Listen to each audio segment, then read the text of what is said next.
right, you are watching the 24th episode of the Northeast RC Racers podcast. I can't believe we've made it this far. I'm here with George and Vin and Tom. Our usual spiel for a couple of hours. We've got some good guests tonight. I think we have 3 lined up, which is going to keep us busy. So appreciate everybody tuning in again for our last podcast of the year. So over to you, George. Sounds great. Awesome intro, Toby. You enjoyed all that beginning nausea. We can talk it about all sounds better with a British accent. Even my name. Right? I had no time to prepare. That's what makes it easier, you know? We could just talk about how great that felt later.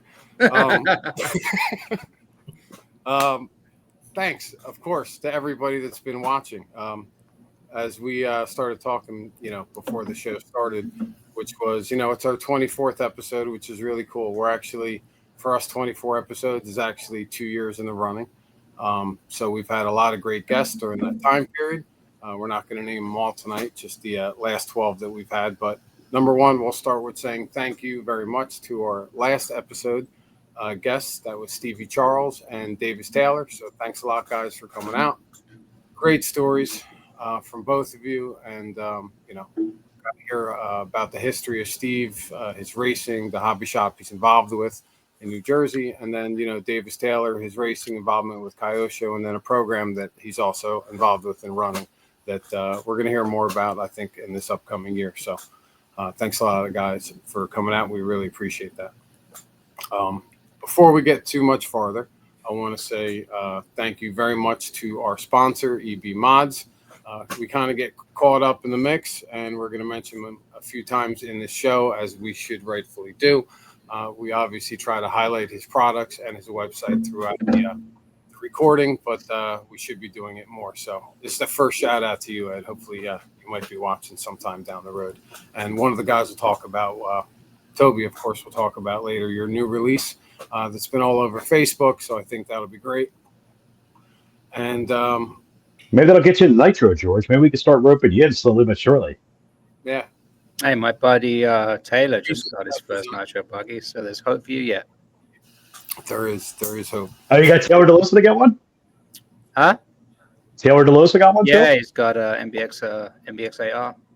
Fish on. I told him, get a fucking Truggy, and then I'll pit you for Truggy, and you pit me for Nitro buggy. Once you do, he gets a Nitro buggy. So is he 40? He's not 40 yet, though, is he? No, he's a youngster. So just run 40 plus. You run 40 plus, he runs the other one. See, I'm screwed this year because Navoso and I usually go back and forth. I think he turns 40 this year. No, he's not 40 yet. He's close. Like 38, 39, something like that. I actually found out there's like quite a few sandbaggers now who are under 40 who run 40 plus, and some of them are down at 4 Pro. So apparently that's a thing. Oh, Vin's probably one of them. I don't think Vin's even 40 yet. Yeah, we got to start carding people now when they go up to the driver's stand, Pull your driver's license out. You're out of here. I haven't got my new AE contract for 2025 yet, so it'll be extra nice to Vin. Tom, you auto renew, bud. You're good to go. All right. This is kind of our little Christmas episode, obviously, not only our 24th. So some of us are here with some attire, and then some of us might not be. Maybe they didn't get the email or the text message or the update. Obviously, I'm just busting Vinny's balls, so take it lightly, Vin. Sorry. No, I'm making feel bad. I'm at work today. I didn't expect to be at work today. My hat's at home. It's all good, man. Do you have an AE Christmas hat? I have an Element. It's not Christmassy. Hat. Sorry. That's so great. No, Christmassy with the accent, of course. That was great. By the way, cheers to everyone. It is an occasion to actually, I got tea. Ugh. So healthy. No way to celebrate our 24th episode, Tom. Jeez. Tea. I know. Wow.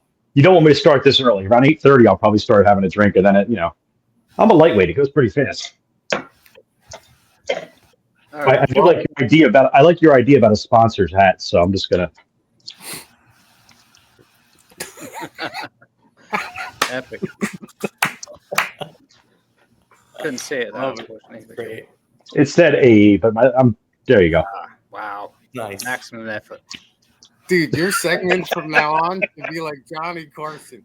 During the show, I just want you to write a thought and just take the post-it. Oh, I need an envelope. You can rip it, open it up. Oh, that'd be great. All these young, if you're not 40 plus, that'll make no sense to you. But if you're older, you may have a chance. Or I think maybe we should get Tommy some signs. Like one sign says bullshit, the other one sign says like real deal. So as like we're having conversations, or maybe even a guest on, wave a flag. I don't know. I think that would be pretty funny. But then again, I think lots of things are funny. Moving right along. We have You started the drinking for this episode a little early, didn't you? No, that just it could be the Scotch, Tom. You never know. Everybody's jolly. It's the holidays. Even Toby, I think, smiling. I know, right? Give me another hour. I'll be yawning and falling asleep with you. One of our guests I don't see in the waiting room yet, so I'm going to try to contact him in a second. While I'm doing that, we obviously is that our first guy? I'll message him. Kush. Oh, okay. Well, I think you told him like 8:15, so it's probably why. Okay, it's possible. Just want to make sure. I don't know if actually I saw him confirm, but just wanted to make sure we got all the ducks in a row. Nonetheless, we got a great lineup for you guys tonight. We got Mike. We got some local racers. Before I bust out the names, in the local area, great guys that not only come out to the track but do some local traveling. In addition to that, just great guys, people that you can reach out to if you need something. They're always there, whether it's for a laugh or a spare part or maybe a ride to the track or a good time at the track for sure. We got Mike Rhem. He's on the show. We're looking for Kush. Hopefully he's going to be checking in soon. And then we have an RC painter by the name of Dale. Don't kill me. Kropy. Dale Krop for short, otherwise known as Kolors by Kropy on Facebook. If you see him, those are the three guys we got for the show tonight. Before we get into interviewing Mike and catching up on his life and history in RC, we're going to throw it to Toby for a little bit of a recap on Fall Brawl while we try to make sure Kush is going to show up. Take it away, Toby. Yeah, I guess my fourth Fall Brawl now.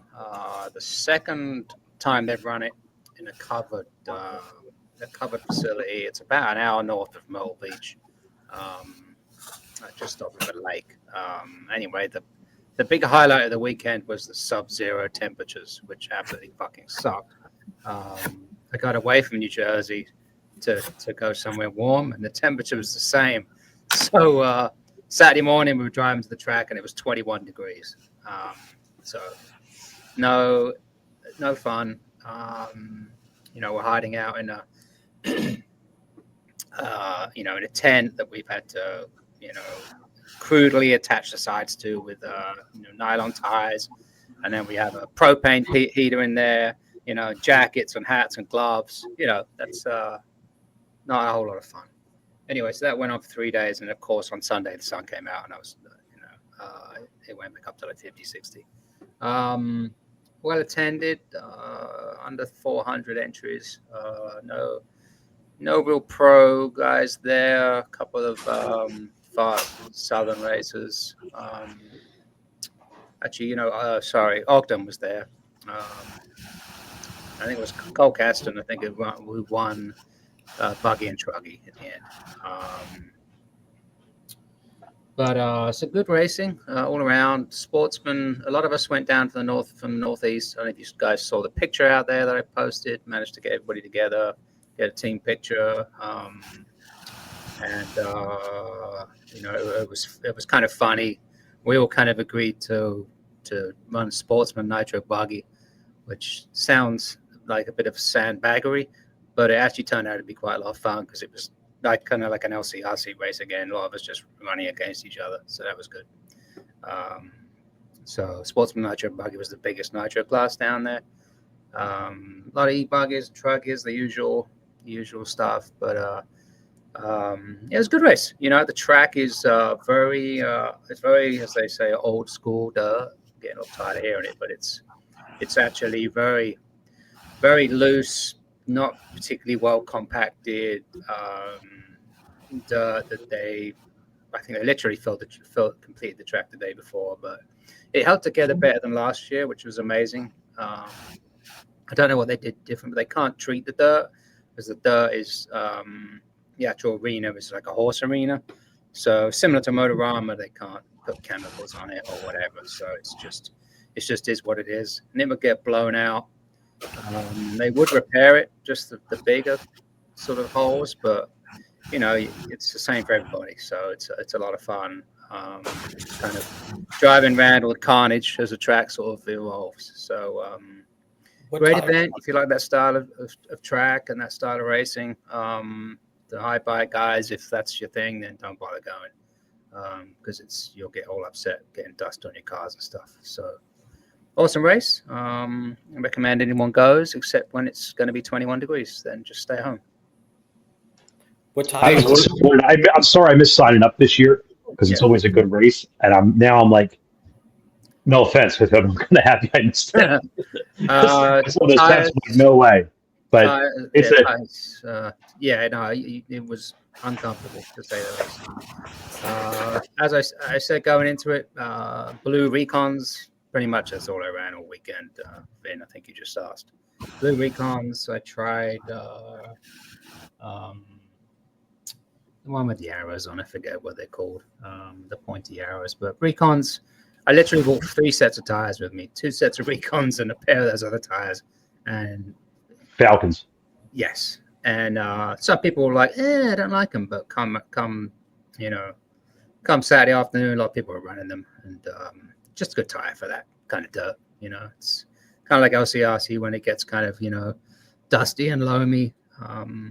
With a little bit of pack underneath, they were just really good. So that's it.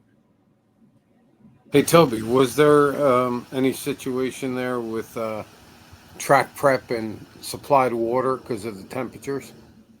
They did water a little bit, sort of mainly around, huh? Like construction. What do you mean? So, sometimes as they build the tracks like Motorama, they pump a lot of water now into the dirt. As they're building it, they're pumping tons of water into it.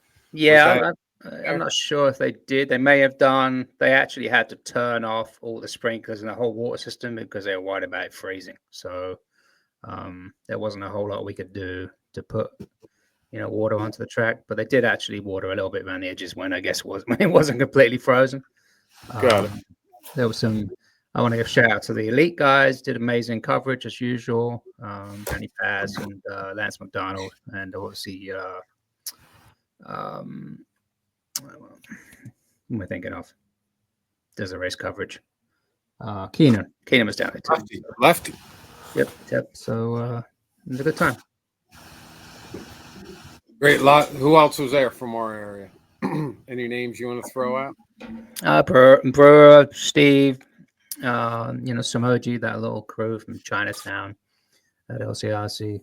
P-Word, Alan, obviously, hating on Kyosho cars. Zelna, who I was pitting with, although he's a deserter of New Jersey, so he didn't get included in the Northeast photos. Bunch of barn guys. Tony E was there, not smiling. We're gonna get him to smile, hopefully. Kind of ironic you're calling somebody out for that. I got a picture of it actually of him not smiling. So because I saved them in my favorites when I need to bring them up. So you have the pic. You have the group pic also. I do. Keep talking, and I'll see. It is kind of cool though, right? When you go down there. And it's almost feels like a Northeast race when you go down there. It's a race this area. You drive 9+ hours and race with a lot of the same guys, but all really good people. So for sure. Anyway, what's going on with you, Vin? While Toby's looking for the pics. Been doing a bit of 10 scale testing. with the B7 and the B74-2 Champion Edition.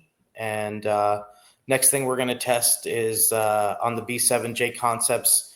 And at home, I had it all set up to show everybody, but they have -2 shock towers. So we're going to try dropping the shocks 2 millimeters and see what that does for the center of gravity. And HT steering plates, we've been playing around. That helped a little bit on carpet. Playing around with the camber plates. And with the CE, going between the plastic and the metal ring and pinion and stuff like that, the decoupled slipper settings, playing around with that. I wanted to mention SoDialed has a new AI app. It got cut off last episode, but they sent us a beta version to try out, and it's pretty cool. So, just that'll be coming down the pipeline in a little bit. And then 8 scale, I'm getting ready to test a bunch of stuff for the B41. Some Shell Racing 7-hole MIP pistons were just sent to me, and I'm excited to try that out. On the T4E, Richard Saxton is sending Aiden a couple of update parts to test out. So new ring and pinion, new gearboxes. There's a couple new things in the works coming down from AE, of course. And there's new hubs that I don't have with me to show you that are coming. I had them right there on my desk to show everyone, so sorry about that. But yeah, that's basically on the agenda. The holidays are right now, so we're getting ready to go down to Beachline RC in Cocoa Beach and do a little bit of testing, maybe a club race down there, and see what it's like to race on that CRC carpet and on a national level track. So we're excited for that. Going to do some motocross at PAX Tracks in Bunnell, Florida. So it's not far from Cocoa Beach. So a little bit of both. So yeah, that's what's going on with me.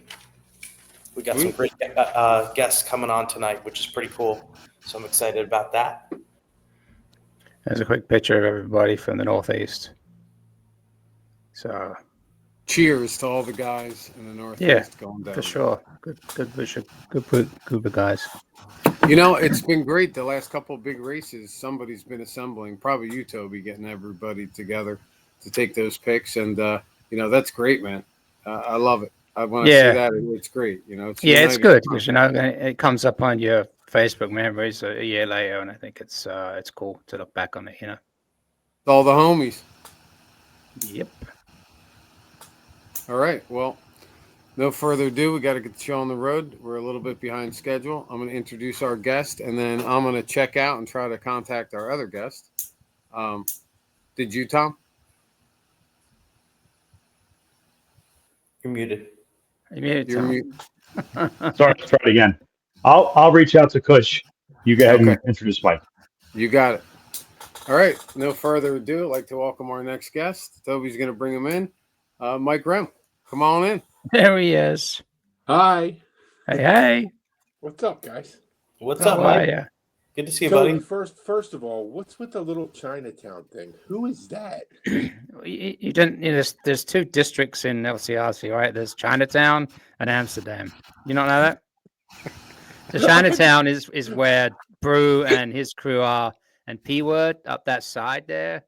And Vin's in Chinatown area, and then when you cross the road, that's Amsterdam. That's where there's a strong smell of weed coming. Okay, those guys near the Oval. Never in my life have I heard that, but that's good. It's a thing now. Okay, question answered. Very good. Yeah. That's funny. What's going on, gentlemen? Thanks for having me, by the way. Appreciate it. It's awesome. Dude, great guy to have on the show. Thanks for being on. No problem. Hi, Tommy. Hi, Mike. Tommy's checked out again. I had a hat on, but it's a little hot for a hat. I'm in a basement. It's cold. So, Mike, just, this is kind of like an introductory to who you are as an individual, right? Coming into RC, what you've done. And not so much what you've done, but just a little bit of background of how you got into the hobby, places you've raced at, cars that you've been involved with, maybe an opinion on the cars or platforms that you've ran or changed and what you're running now, just so people can get to know you as a racer. So I started out life racing jet skis when I was like 18 years old. And then it hurt my back because I was doing ocean races. So I started racing. It's crazy. I started racing motocross when I was 30. Wow. One of my buddies is like, let's go racing. 30 years old. I'm like, that sounds like a great idea. Let's do that. Hey, what was I thinking? So that lasted until 08 when I broke both legs at one time. That was a whole lot of fun. And like everybody else who races motocross, at one point they get into RC cars. So I just started racing cars down at Hobby Hut with Mike and Alan. They owned the track at that point. Mike and Alan, Ophir. You guys know Brian Webb? Remember Brian Webb? Worked for Frito-Lay, fastest truggy guy I knew at the time. Yeah, the fastest LST on four wheels. Yep. So they did that at Hobby Hut for a while. I worked for Alan and Mike for a while. And then they went to go work for their dad for a pool company. And I bought the track from them, and it was all downhill from there. with the red dust. No, it was fun. I would do it again if I could, but it was a lot of fun to have a track. It really was. I appreciate everything Tom does because I know what a pain it is to do, and Kevin and Krista because it's a super pain, and Rohan because he's totally into it. So kudos to you guys because it's a lot of work, man. I was going every day after work and doing something just to get ready.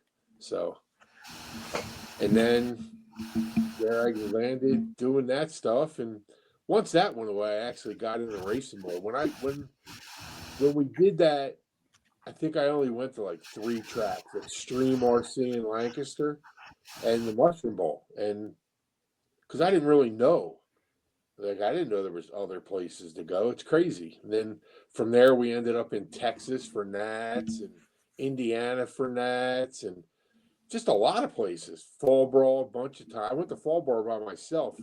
Jamie, I was pitting with Jamie Gregg, and he's like, "I'm going to Fall Brawl." I'm like, "I don't even know what that is, but I'll go." So me and the wife at the time jumped in the car, went to South Carolina knowing nothing and nobody. I pitted in the middle of a parking lot, and KB comes over. He's like, "You can't pit here, buddy." I'm like, "Oh, sorry." So we moved, and I've been going back ever since. This is the first year I didn't make Fall Brawl. And quite frankly, I'm glad I didn't. That's a good year not to go. Real tired of being cold. Yeah. So, but yeah, I mean, Fall Brawl is a blast. Psycho Nitro is a ton of fun. I can't wait to go back there this year. Hopefully it's a little warmer. Last year it was freezing. So, but I think the furthest I've gone was Texas. That was a lot of fun for Nats. So, what do you guys got? Questions? I got answers. Anybody? What's your most favorite platform that you've raced so far? Nitro buggy. By far, Nitro. And actually, manufacturer. Not of the motors. The Kyosho was a really good car, but like 3 years ago, I drove Toby's Techno, and it was the best car I ever drove. And I've wanted one ever since. And this winter, I made the switch, and now I'm running Techno. I ran it at the end of last year, and it's pretty good. I mean, for me, I know everybody's different. I know everybody's driving style is different, but the Techno seems to suit the way I drive. So, I mean, the first race I raced at Tommy's track, and I won the 40 plus. How that happened, I don't know. It'll probably never happen again, but it's worth it. It's good. And my wife just got me an e-buggy for Christmas, and now I'll jump back into the e-buggy class. That'll last. Once you get out, they pull you back in. E-buggy's a great filler class. You don't need a pit person. You just set it down. Yes, I know it's a flashlight, Toby, but it is simple. It's very simple. Very simple for practice to go, lay it down, burn some laps, and you're done. You don't need help. You don't need anything. So, but yeah, I just put it together. We'll see what happens.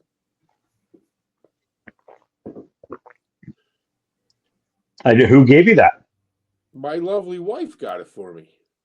That was a hell of a gift. Right? Yeah. It's a good Christmas present. Probably the best Christmas present I ever got in my life when I'm 50 years old. So. Yeah, I don't think that would ever happen to me. No. My wife would come back with something from Radio Shack. Yeah, I get like body clips or something out of a. So, Mike, why do you like the techno better? It seems more forgiving.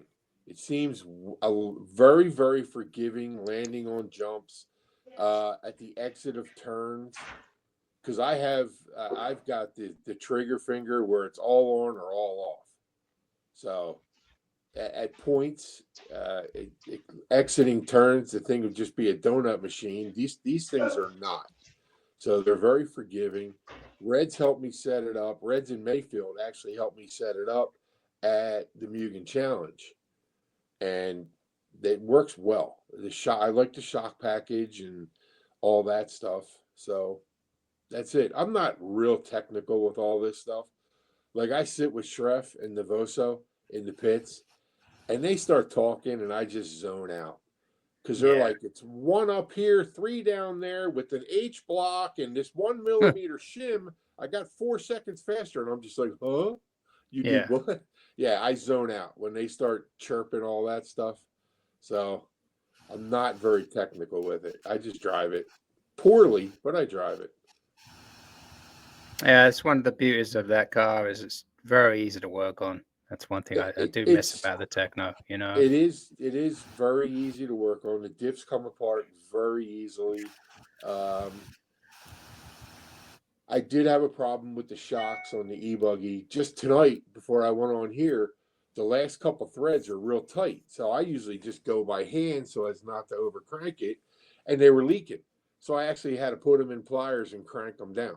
So I was on the phone with Schreff. I'm like, dude, did this happen to you ever? And yeah, so we discussed that for a while and whatever. He's go-to. I call him all the time. We talk all the time. Me and Schreff and Navoso and whatever. We pit together, ride together, all that stuff. We meet up with Tom when we do Psycho and stuff like that.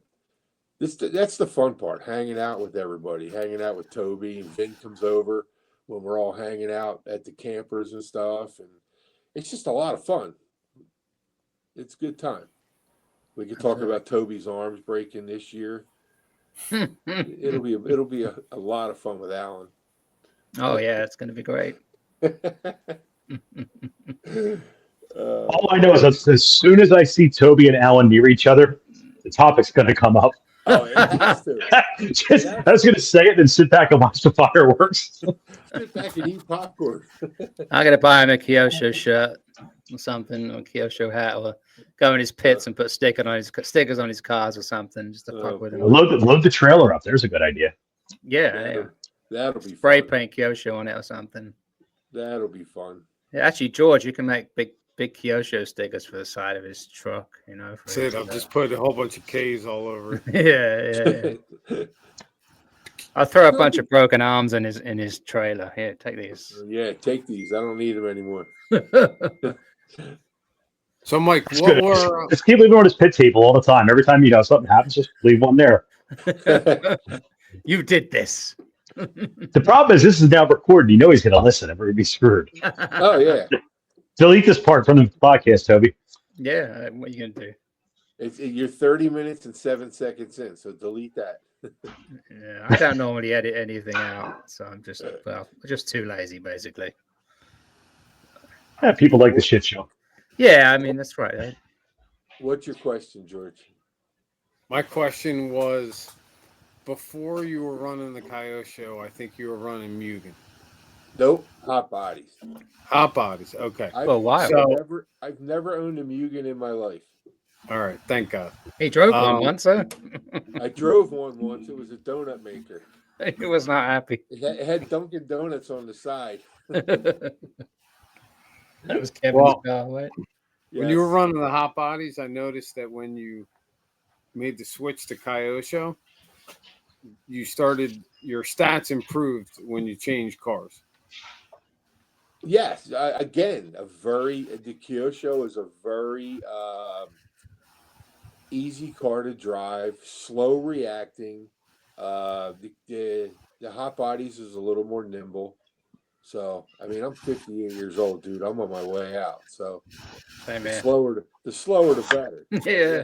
It's Slow servos, everything. That's why the Kyosho was a great car. But like I said, I drove Toby's, and it was just amazing. And it was an itch that I had for the last 3 years. I wanted one. So. And then did you find when you jumped to techno that you had another, you found additional improvement? You think it's the same? I did. I do believe that I did. Yes. Okay. Cool. Absolutely. You absolutely did. You absolutely did. Yeah. So imagine when you come to AE, how good it's going to be. That's it, dude. This is it. I'm riding these into the sunset. When these wear out, I quit. All right. Now that time mark is 32:04.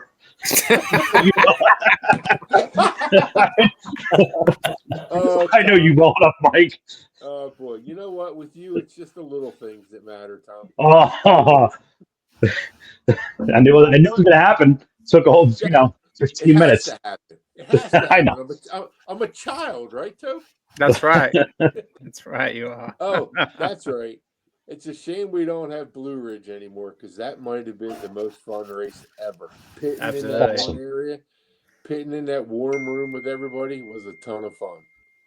But again, it was all with who you're hanging out with. It was a blast. Yeah, it was Willard. Except for Willard, because he was except for Willard. Passing that place out all weekend. Yeah, he stank. And the wives were bringing chili and stuff. I'm like, what are you doing? Don't arm him. Willard's a mess. Willard. So here's a trivia question for you guys. Do any of you know what Big Kush's real name is? Why is it? Kenneth, right? Kenny. Yeah. Wise Kushner. Yep, Kenny. Yep. Nobody knows that. It's funny. Yeah. It's like Jeffrey, like Jeffries. Yeah, they're related. Yes, Big Kush and Kenny Jeffries are related. And Braden's their illegitimate son. No. Nice. So, Mike, since we're interviewing a racer, right, and we're trying to just basically get some background on you, what about your favorite track, bro, or favorite local event? Something that you've been to like over and over again. Sorry. Oh man. Right now, my favorite is probably Psycho if I'm driving somewhere.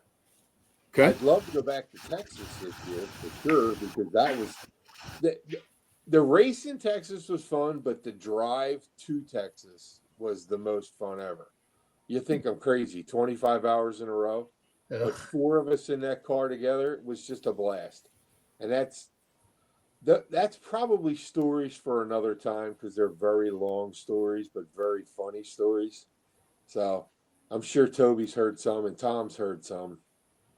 With the trailer, with Pellegrino's trailer, every time we would go out and leave a gas station, it was so low that the jack would rub on the ground. By the time we got to Texas, there was only half a jack left. It just disintegrated. We're like, sorry about your trailer. Man. I think we were driving through Louisiana, and the road was like up and down. And as we're going up and coming back down, the car would go and just scrape more and more off the tongue every time we would go. Oy vey. It was crazy, but again, we made it. We made it home, and it was a blast. But I like the ProTech race at LCRC because it's a ton of track time. Yeah, that's good. Not a fan of Mugen because there's just way too many people there. Mm-hmm. But I go just because that's what I do. But yeah, Psycho's my number one. That's a ton of fun. If you've never been, that's somewhere you should go just to see it. It's not for everybody, but I love it. Cool. What's your Mike? What's in your memory? What was your best race? Do you have a time where you remember? You know, like the best time you drove, maybe the best finish. You know, it sticks in your mind. Honestly, that race at Tom's when I won the 40 plus, that was a lot of fun. That was a good battle between me and Arturo. Yes, right? I saw that race. And it was the whole race. It wasn't like it was and was Brandon there? Brandon Brown. Yeah, he was there. The three of us was just back and forth, and if you made a mistake, Arturo got around, and then he made it. It was really, that was a fun, good race, and maybe it all stems back to the techno, but it was a good time running that there on that track. It was real rough. It was fun. It was a lot of fun, that race. Besides that, the one race at the track George used to do when they gave out turkeys. Wall RC, baby. Wall RC. I actually won a turkey there. Yeah, I think we were in that same race together, Mike. Yep. And then it's Toby's favorite trophy. It's my best trophy. The Enduro race was a lot of fun when we had to switch transponders after whatever. It's a couple good races at Wall. That was great. The Enduro race was a lot of fun. They were really transponders and just keep going and going and going. That's something that it took planning, but it was a lot of fun to do. It really was. So you want to talk about laughing, right? Like a race that's not like there's no stress. You're just fucking laughing your ass off, fixing somebody's car you don't even fucking work on before, but you basically get it done and figure out like who fucked up recharging the battery or who fucking did a shitty refuel or can't get the car on the starter box and get it started again. It just, and then you're just laughing the whole time. Although, you know, that was a good time. That was definitely a good time doing that. So, but that's it. That's the most fun. The most fun. Definitely. I can't wait. Vinny. Toby, how many days till we start outdoors again? Is it 129, I think, right? 129, I think, maybe 130. Yeah. Seems like a long time. Can't come soon enough. Guess what? We're gonna freeze then too. Yeah, you know, it's 50-50, you know. Sometimes it sucks and other times it sucks less. We'll see. It's all fun. It's all good. Absolutely. I'll just be happy to be back there. Yeah, right. Toby, did you build a countdown counter? Although no, but I should. Me in the 10 scale. I'm very angry at him for that. Now I have 2 10 scale cars, and it's fun. Yeah, I've tried carpet for the first time this year, and I hate to admit it, but I actually like it. This is I've never, ever, you can ask Tom, last year I would show up and leave at like 10 o'clock or something would break and I'd be like, sweet, it broke, I get to leave. Mike gets there, he gets there like an hour before we open. He runs 2 packs like, I don't think bringing my charger out. See you guys later. This year I stick around because it's a lot of fun. That's right. It really is. It's a good time. Hopefully it'll help me drive better in the summer. That's the goal. Yeah, run carpet so this summer I'm better. We'll see. Yeah. I take dirt a lot more serious, so the carpet to me is like a nice. I just do the best I can, have fun with it. I have very low expectations, and just go out and have a blast. Yeah, and the zero maintenance helps too. It really shouldn't be zero, but okay. No, I like the zero. You mean I can't leave them in my garage like for the last 2 weeks since I was done? Same tires, just take it out of the bag, throw it back down, and just go. Do they even make new tires? I don't know. I think when your tires wear out, you just throw the whole car away and buy another one. Pretty much. I'm running the same tires I ran last year, so there you go. It's definitely cheaper. Absolutely. Definitely cheaper. Mike, did you ever run in the on-road? On-road? Yeah. No, that's way too fast for me. Yeah, but okay, when you were young and fast. No, never. Okay. Just in parking lots, just playing around. I had one of those old F1 cars Tamaya made. Just to run around with it. Yeah, just playing around there. I never actually did any on road. So. Yeah, that's what I like about the carpet. It's I've done a reasonable amount of on road, but it's almost on road. You know what I mean? The cars are so low to the ground. It's got that on road smell to it, and it's nice. There's no sauce. You know what I mean? Just the smell of like burning rubber, maybe the very slight amount of burning rubber. Whereas you got a actual on road tracks and you smell burning tires and tire sauce, and I'm glad to be out of that situation. So yeah, well, you know, I don't use tire sauce ever. No, you don't need to with I these tires. I don't use it anywhere though. Even 8 scale is it's stupid. I hate that. Yeah, I don't do it. So I'm just happy the tire warmer thing never took off. Happy what?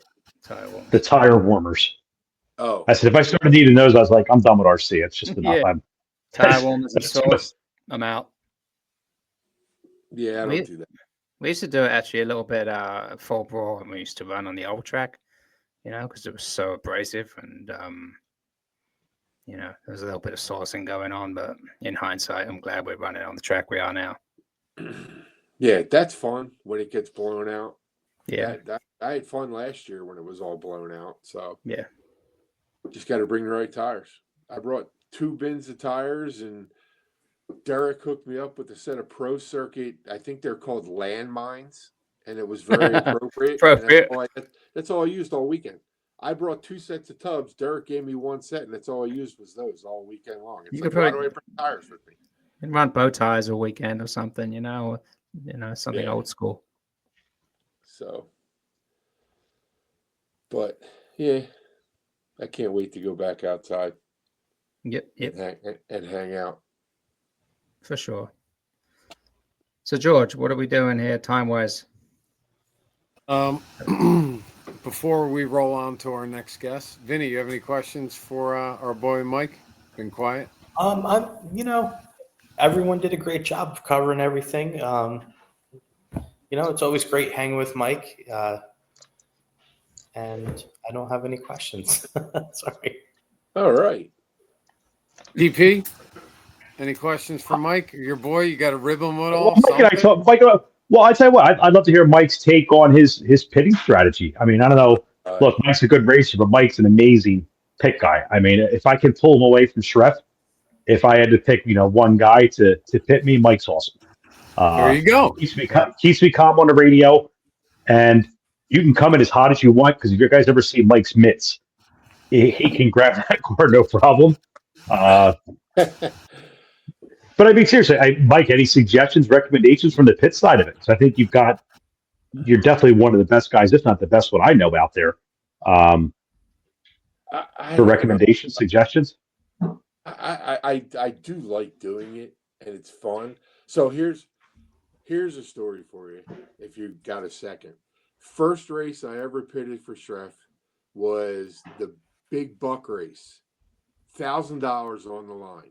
Okay, so he's racing against Bornhurst, and he's winning, and I'm pitting him, and I'm thinking, oh fuck, I hope I don't fuck up and make him flame out or something. Like, I was a nervous wreck, and he's just like, dude, just catch the car, put fuel in it, I'll be fine.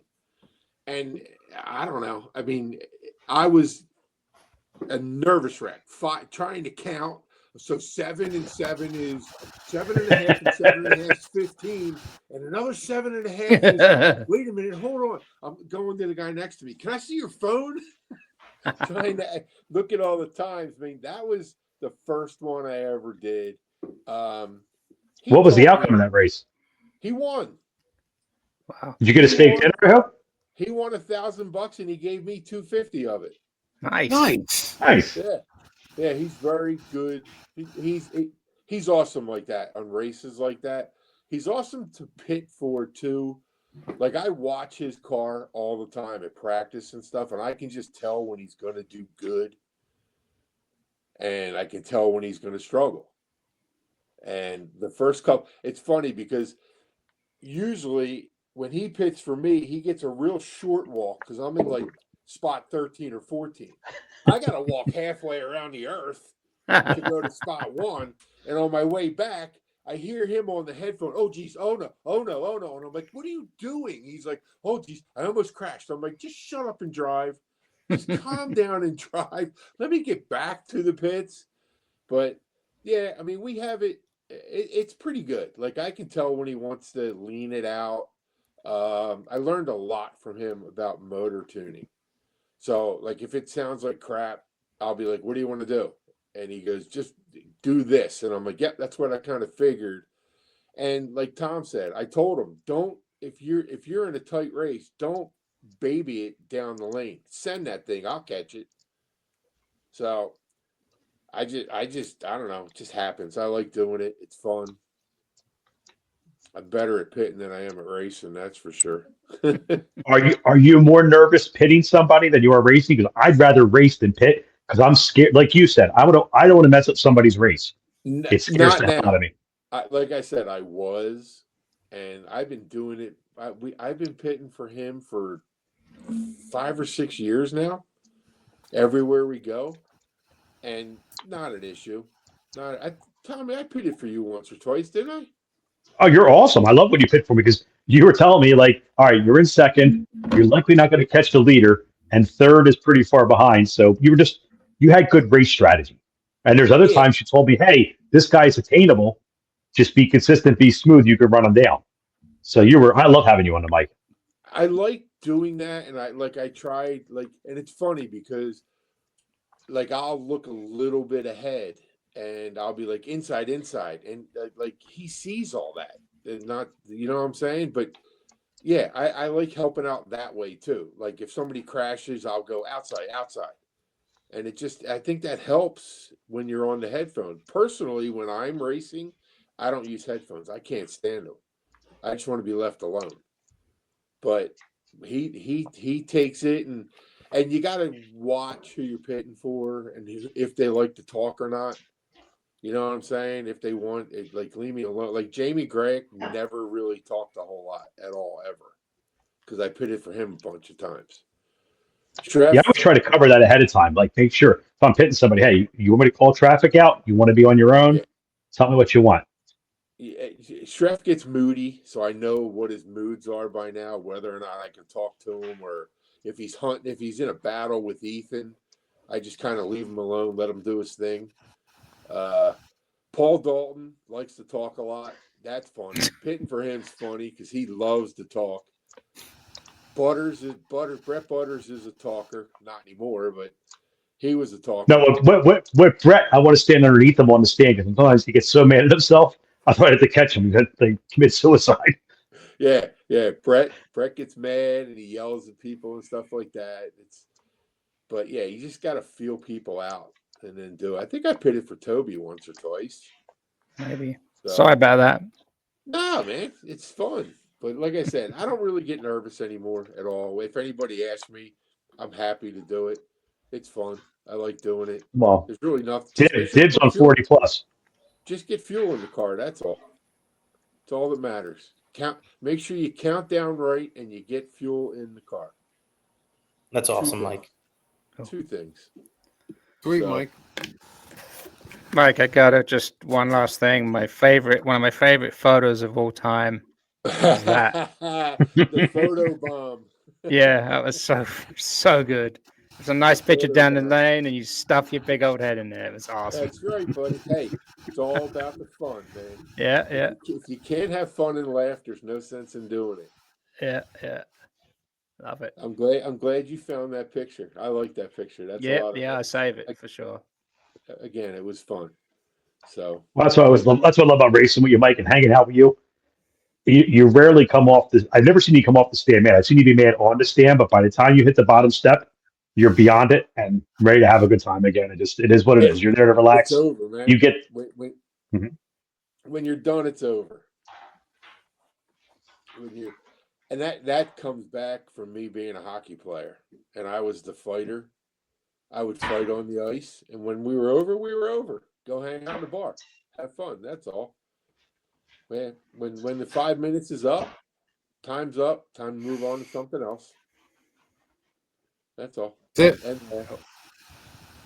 Hey, Mike, I'm happy you big guys are calm. What's that, George? We got to move on to our next guest. But before we do, I have personally something to say about you. And then, of course, you are welcome to stay, and we hope you do for the rest of the podcast, and you can watch the other guests. Okay. All right. This summer, I'm racing at Rhythm. And I don't know where, this is basically a quick story about Mike Rhem. So, from my perspective. So, I'm racing at Rhythm. And I don't know where I have a problem with my charger. I look down and I'm running 2 classes and I got 3 sets of batteries. So it's important to stay on top of it, make sure I'm charging, my sets. So I look down, my charger's dead. I mean, like dead. And my power supply, that's dead. And then, but, my power reel that I'm using, that has power. I can't figure out what's going on. So I end up walking over to Mike. And I know Mike, over the years, but we don't hang out every time, but we're social when we see each other. So I walked over to Mike and I said, hey, do you have an extra power supply by any chance? And Mike said, yeah, of course I do. He's like, you want to borrow it? And so he gives me the power supply. Long story short, it wasn't a power supply. It actually ended up being the cord. Figured that out because I used my own cord and I left Mike's cord with him and he just gave me the power supply. I ended up getting the power supply, the cord back from him, the original one that came with his power supply, and I was able to finish the day. So that's what kind of fucking guy Mike Rhem is. Not just a great racer, not just a great guy at the track, not just an awesome guy to hang out with, or an awesome guy to basically pit you or pit one of the top guys that races in our area. Just great all-around racer. So we want to say thank you so much for coming to the podcast, especially on our 24th episode, 2-year anniversary. So for me and the guys, thanks so much, Mike. Thank you. Appreciate it. Anytime. My pleasure. And Tommy, I'll see you Saturday. I hope so. Stick around. You got time? Stick around. I know you get up early work in the morning, but I will. I want to see Big Kush. There you go. Well, if we can see through the smoke screen when Toby brings him in, boy. We're going to bring in Kenneth YZ Kush. Nice. There he is. Yo. What's up, What Kush? up, Buddy? What's going on, fellas? Thanks for coming on the show. Thanks for having me. Man, the Look at myth, Big Mike. What's up, Kush? What's going on, Mike? What's going on, Vin, Tom, Toby, What's up? George? We're all just chilling, man, trying to record some history here, local RC history with some really good guys. Hell yeah. We were happy you accepted our invitation to come on. I've been talking to you about it for a while, and glad you made time for us. Why wouldn't I? That's what I've been saying. Like, come on, fellas.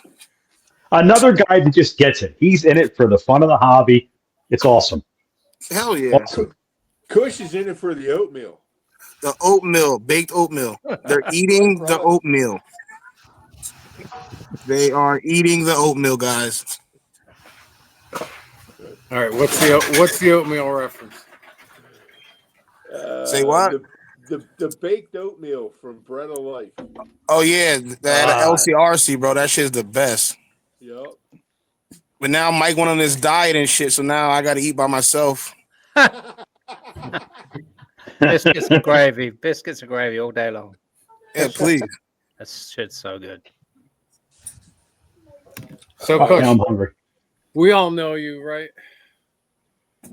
No question about it. So why don't you introduce yourself and tell everybody in the RC world who might not be so familiar with you about who you are, what kind of racer you are, where you like going, where you like traveling to. Give us a lowdown, 411. Well, look, everybody knows I'm Big Kush because we are staying cushy all the time. No, I'm in this shit for the fun of it. I've been doing this for over almost 30 years. So me starting racing a couple of years ago, like really racing, made it like it re-enhanced the hobby for me. Like it made it like a restart. So like now it's like I'm learning new things and learning how to race and be better places. So I like traveling around. A lot of the stuff I do, like I like going just different places, see different shit. Most of the time when I travel for racing, it's not really about the RC. It's about the food. You know what I mean? Like, it's like what state we're going to, what they got to eat. Like, we just raced the AMS. We're down in Alabama in the country. I mean, biscuits and shit. All that other stuff, and we went to Bucky's, cool ass place. You know what I mean? So like a lot of times, just to have fun and travel. Real life sucks sometimes, so this is like an escape from that for me. Now I got the opportunity to run the hobby shop. That's some cool shit behind the scenes. You know what I mean? So actually, just it's just fun right now. I'm just having fun, meeting people, chilling, learning stuff. Cool. So I know aside from obviously racing at the LCRC, the barn, trains and lanes, you do a lot of traveling. A lot of traveling. In your travels, do you prefer one track over the other, or you just like hitting a lot of the bigger events? Is there certain criteria that you look for to get you to go out and travel other than the biscuits? No, just a lot of times right now, this time of year, obviously the weather. So right now, all the Florida races. We did a couple of South races, but it's cold as shit. Like it's like being here. So I makes me wonder, like we can still run here. The last couple of races I've been to, been wearing gloves and stuff like that. But I like going on the West Coast. It's a little so like the California tracks are different. The racing is different, and maybe I just like feel from years of looking at those magazines and shit.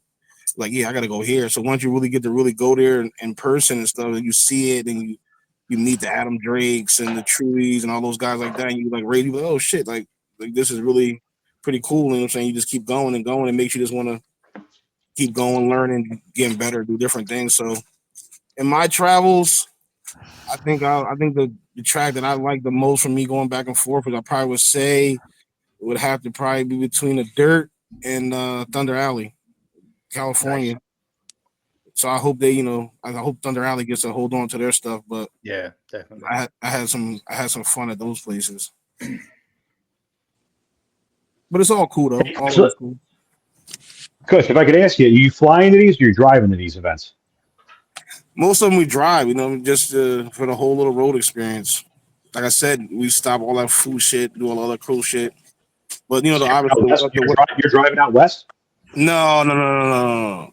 Like what I'm saying, look, not for that. The time thing for that. It's a time thing for that. But I have drove out west one time, and I just happened to bring my RC shit with me. But no, that's all flying.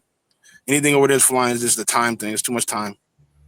Yeah, I got to talk to you about how you're packing for that. I mean, I've had the opportunity. I'm driving further than I ever thought I would to go to races, and at this point, the next thing I'm going to do is to jump on a plane and go somewhere. But some ideas on how you pack for that and prepare for that. It's the different airlines. The different airlines. I tried to cheap out. I did the Spirit. It was the worst thing ever. I've done Delta. I think my best flight right now with the packing and the way they let me bring stuff on, when I could bring multiple cars. I carry the cars in the bag like a pocketbook, so they really can't say shit, And then everything else I put in the book bag and everything, as long as we don't get the bags over 70 pounds some places, it's pretty good. I think the best one right now is JetBlue. The problem with that I found out, Tom, when I went to down to Fort Bro, like there's like 4 different tickets now. Like United have, there's like the cheapest version, which is whatever, basic economy. Economy plus, or basic economy. But then they make you check your roll-on bag. So you put everything organized in your OGL, you balance it all out, and they're like, oh no, you got to check that in too. So that was another $45 just to check in. So they get the money in the end anyway. And then they do slick stuff too. They make you pay for your seat, like something. Yeah, no, it's you gotta kind of get like right now. For me doing it a lot, I got fucking buku miles. You know what I mean? So it helps out a lot when it comes to stuff like that. So honestly, we just try to pack up light, but I kind of got it figured out. Now that I started running electric cars, now it might be a little different because now instead of having 1 or 2 cars, now it's like I want to take 4 cars. They should have never let me start playing with the Teslas. Good man, Kush. I said, "Oh my god, I love this shit. I hate watching it, but I have a ball driving them." Wheel time, baby. I'm about to get motor boxes. That's what I'm gonna do, guys. I'm gonna get motor boxes from the Traxxas car. I'm gonna put on all electric cars. We're gonna have noise boxes for the electric cars. Love it. What's your favorite class, Kush? What's your favorite class to run? Right now, I would have to say e-truggy. Nice. That's what it's looking like for me right now. Like real green with it, but I like that. I like the way it feels. The power. It's real forgiving. I like that. Yep. Good time. Great Toby, class. isn't that one of the biggest classes at LCRC, the e-truggy? Yeah, in the Northeast and LCRC, Yeah, it's probably the huge. biggest class. Yeah, it's nuts. So they get like 4 or 5 eats, maybe more. Especially, I mean, Mugen, it's ridiculous. So, Yeah. 3 years it exploded. Yeah, it's definitely fun, man. Like I said, it's a gap filler too. For like sitting around, especially the big races, you just sit around. I learned that shit. Trying to one and two cars, that's a drag. So you gotta have other things to do, and it's definitely fun. Plug and go. Get extra track time. You don't have to worry about setup as much, and just put on a decent set of tires, and the tires last longer too. Yeah, it's fun. Definitely. All right, You still run a Mugen, Kush? I'm getting a truggy. Say again. Nah, Let's go, Mike. don't do Talk it. me into it. Mary, I need a truggy. Don't I do got it. shot down already. Truggy, you need it. It was She's a over hard, Mugen, right? It was a hard no. Mary, You'll have one. Don't worry. So, Kush, how did you get into the hobby? Just being a boy, little kid, just want to go to Radio Shack and see the little toys. I thought they used to say like 75 miles an hour. I didn't know, but it was really back then. It was like 75 megahertz. So I had to get the 75 mile an hour car. You know, when you're little, that's the shit that brought me in. I'm like, why is 75 miles an hour? And it's like 75 megahertz. I didn't know shit. So it started off with that. You know what I mean? Then I had that playing around, and I had met this kid. I'll never forget. His name was Donnie. And I was like, yo, I like RC cars. He was like, yeah, I like RC cars too. So we met. Let's play with the cars. So I bought the car. He said, this is not an RC car. This is a toy. I said, yeah, they're all toys. You know what I mean? He's like, no, they're not. And he showed me his, and he could take his body off. I said, why my body can't come off my car? You know what I mean? And he just like explained it to me. He just like broke it down to me. And I went home, told my mom that it was fake, and that we had a whole argument about an RC car. And then I finally got her for like Christmas to give me an RC car. I think it was an RC10, a World's car. I got the car. She got the car. We didn't know shit. She just got the car. So when I opened it on Christmas, it wasn't shit. I said, "What the fuck is this?" It was nothing. It was nothing in there. It was like this body, rims, like all bag of pieces and parts. I didn't know shit. I said, "Oh my god!" I went and found Donnie. I came back. I said, "Bro, look, I got an RC car." He starts laughing, and from there, I just started loving it. From there, he helped me with it. We went back to the store to get the rest of the shit that we didn't have. It was that was my start in RC car. I think I was like maybe 10, like 11, yeah. You remember what car it was? It was an RC10. It was a World's car. Oh, RC10. Yep. Okay, Yep. World's car. So you ended up putting it together yourself? Yeah, me and my friend Donnie that I had met that told me about the real RC cars and hobby shops, and we had went to a hobby shop in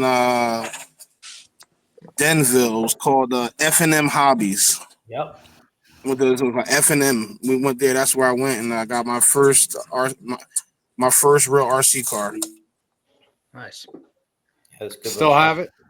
No, I wish I did. Like now that I am to like this, a lot of shit I wish I still had. Because over the years, I probably had every kind of car, all kind of race cars, but never raced them. You know what I mean? I used to just spend thousands of dollars on race cars and just never race them. And then finally, I got into race. I used to race on road for a while, and that was a real shit. But never knew where to race dirt. Like it was easy to do on road. We used to go Kearney, Floyd Bennett, a bunch of stuff like that. Race TC3s, touring cars and shit. But yeah, the off road was new to me. Nice. So how's it going over there? So you picked up you're one of the part owners now of Critters, right? Yeah. Right now, yeah, it's an interesting journey. trying to change the narrative in here a little bit, trying to get the guys back. Everybody have fun. Yeah. We got a couple guys in here. These guys sneaking in here now. You see Ken Lee. These guys sneaking out of here, Toby. Oh, Ken Lee. Nice. You got Ken Lee in here. You got Royce's here too. Nice. Who are we talking to? On the podcast. Hey, Ken Lee. Toby on there. Ben. Toby! Yo, what's up, buddy? Wow. Been a long time. Yeah. Too long. I'll have to come by and see you. Yeah, definitely. See me crash? Sure. Yeah, you're always fast, man. Yeah, these guys are in here just sneaking around, but we want to get everybody back. We want everybody racing. We race 3 days a week in here, so just want to have fun. Yeah, that's cool that you managed to get people to race 3 days. We never used to be able to make that happen. Kept trying, come midweek. Midweek racing's a lot of fun, but we try to do it like on Tuesday, and then these guys got Royce and other guys. They intimidate the guys on Friday, so the Sunday works out too for little kids and little parents. Well, it works out. Yeah, that's cool. Super cool. We need the old guys back. We need the fast guys. We need the Tobys. We need the Vins. We got to bring the new guys all the time. We guys need to come. Yeah, the trouble is I moved away. That's the thing. It used to be 12 minutes. I used to roll out the door. I could be there in no time. But now I'm like an hour away, so it's it's a little harder. So, my car's sitting at home, just calling my name. I'll be there soon enough. Working on it. Just been super busy, but yeah, it's been on my mind to come see you. Yeah, so definitely, man. We're here. You guys are still running clay, right? Yeah, we got clay. Yeah. Awesome. Yeah, we still got the clay track in the back. Let's see. Royce is probably back here. Let's see. Track rat. Nope. Yeah, he's back here. Say what's up to the podcast, Royce. Hey, what's up, Joe? What's up, man? How are you? All right, how you been? Good. Yourself? Yeah, good. Nice. I see you spanking on the kids every Friday night. That's because he's here on. That's because he's here on Thursday nights. Yeah, exactly. He's just getting his trying to get the track. Yep. Vinny, did you pay that guy to wear that shirt? I'm sorry. What was that? Good. Ben on there too. Oh, Royce is an AE driver. Absolutely. Yeah, he's been driving AE for a while, as long as I can remember. Really well. We're really proud of him. Yeah. We got to get him on the show. We got to get Royce on the show one day. Hell, you definitely. That's where you got to get all the knowledge from him. Absolutely. One of the old guys, The GOAT. Always helping out. Come on, Always a smile on his face. So, Kush. What's up? So, Kush, you've been racing a long time, right? So, since this is an interview about A-scale racers, and we covered your travels and stuff like that, what's your favorite chassis that you've experienced through your journeys? Through my journeys, my first one was a TLR, the 3.0. It was okay because I didn't know any better, but lately I've been driving a Mugen for a couple years now, and I like the way that feels. But I've been thinking about other cars. I'm really liking that. I played around with that Techno. There's something. It's a little something different about that. Yeah. Look, I was looking at that. I drove to my Echo too. So I like the Mugen right now, but if I journeyed off, I think I would look at that the Techno. Wow, that's cool. Longest links. It feels good, definitely. That's got something. The long links have something to do with it because it slows everything down. Yeah, so you can really squeeze it. It's true. The longer links do help. I didn't even think about it like that. And the kick up in the front arms too. The arms are not straight. They actually have kick up in them, which changes stuff. I don't know. Again, I'm not technical like that, but all that seems to help. Makes a difference. Yeah, the evolution of their buggy platforms really interesting if you look at it. Because they went from a very narrow pivot car to all universals to a wide pivot, short arm,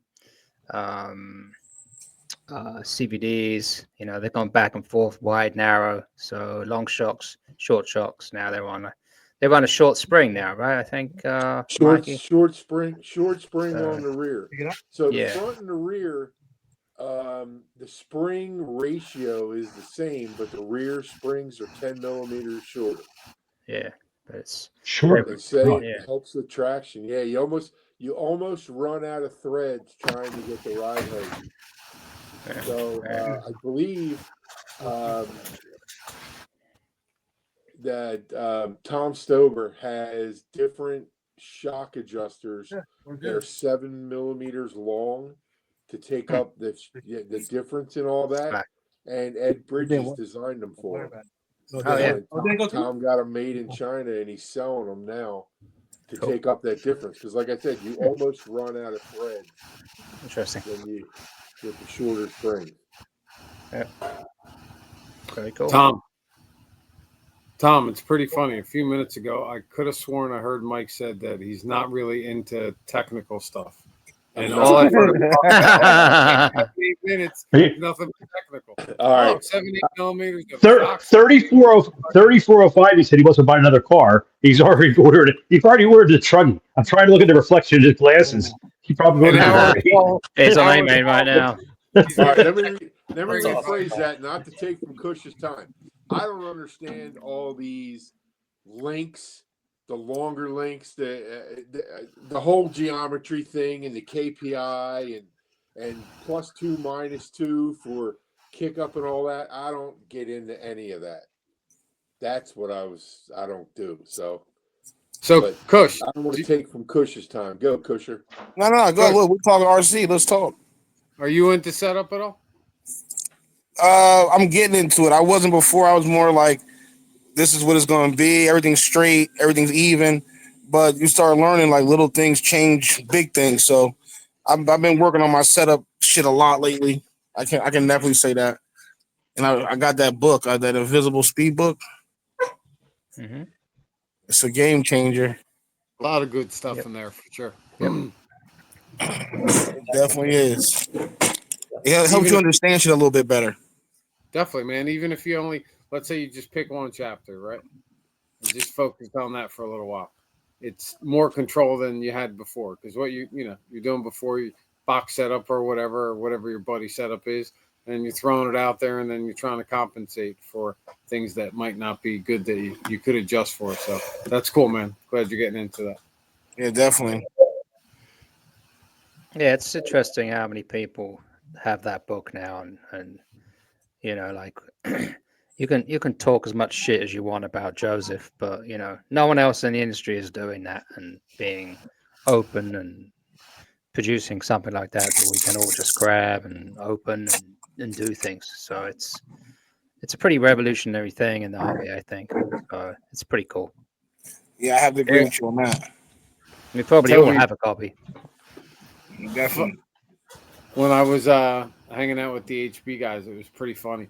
It was like a year, I think, before the book came out, and I was trying to learn setup, right? Just trying to aggregate information together. So I remember like posting in the team thread something like, "Hey man, I'll write up all the notes if one of you faster guys can like help me up with setup advice, kind of like structure it."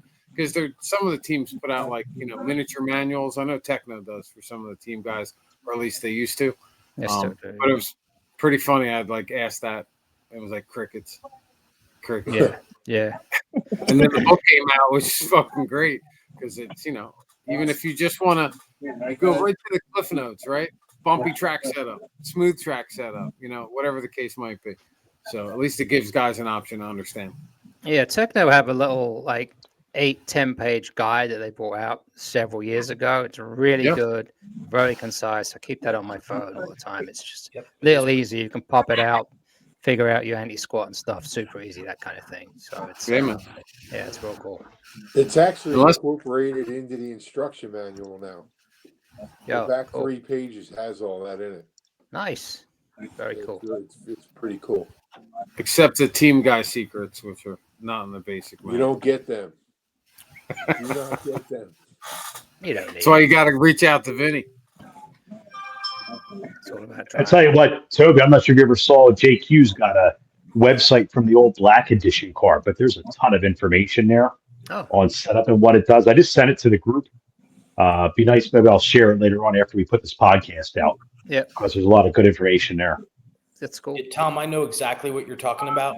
And what I like about JQ's old setup guide there before he did the book is that you could go to the back and all right, this is what's going on. How do I fix it? That last page, that's worth checking out for sure. Yeah, it's good stuff. A lot by reading that. Nice. Sweet. So, Kush, in getting the book, do you find that it's helped you out the track? And what in the book did you find fascinating? Honestly, from the past couple of races I've been going to, a little different setups. Like you were saying about the kick up and the anti squat, that was the biggest things right now. Honestly, learning when to use it, when to take it out. You know what I mean? Stuff like that.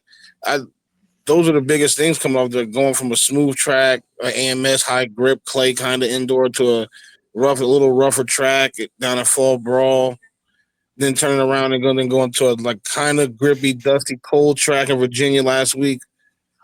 It helps. Like you just when you feel certain things, and you can kind of like have a reference of what you're feeling. It helps out a lot. Nice. Yep. I have another very important question for you.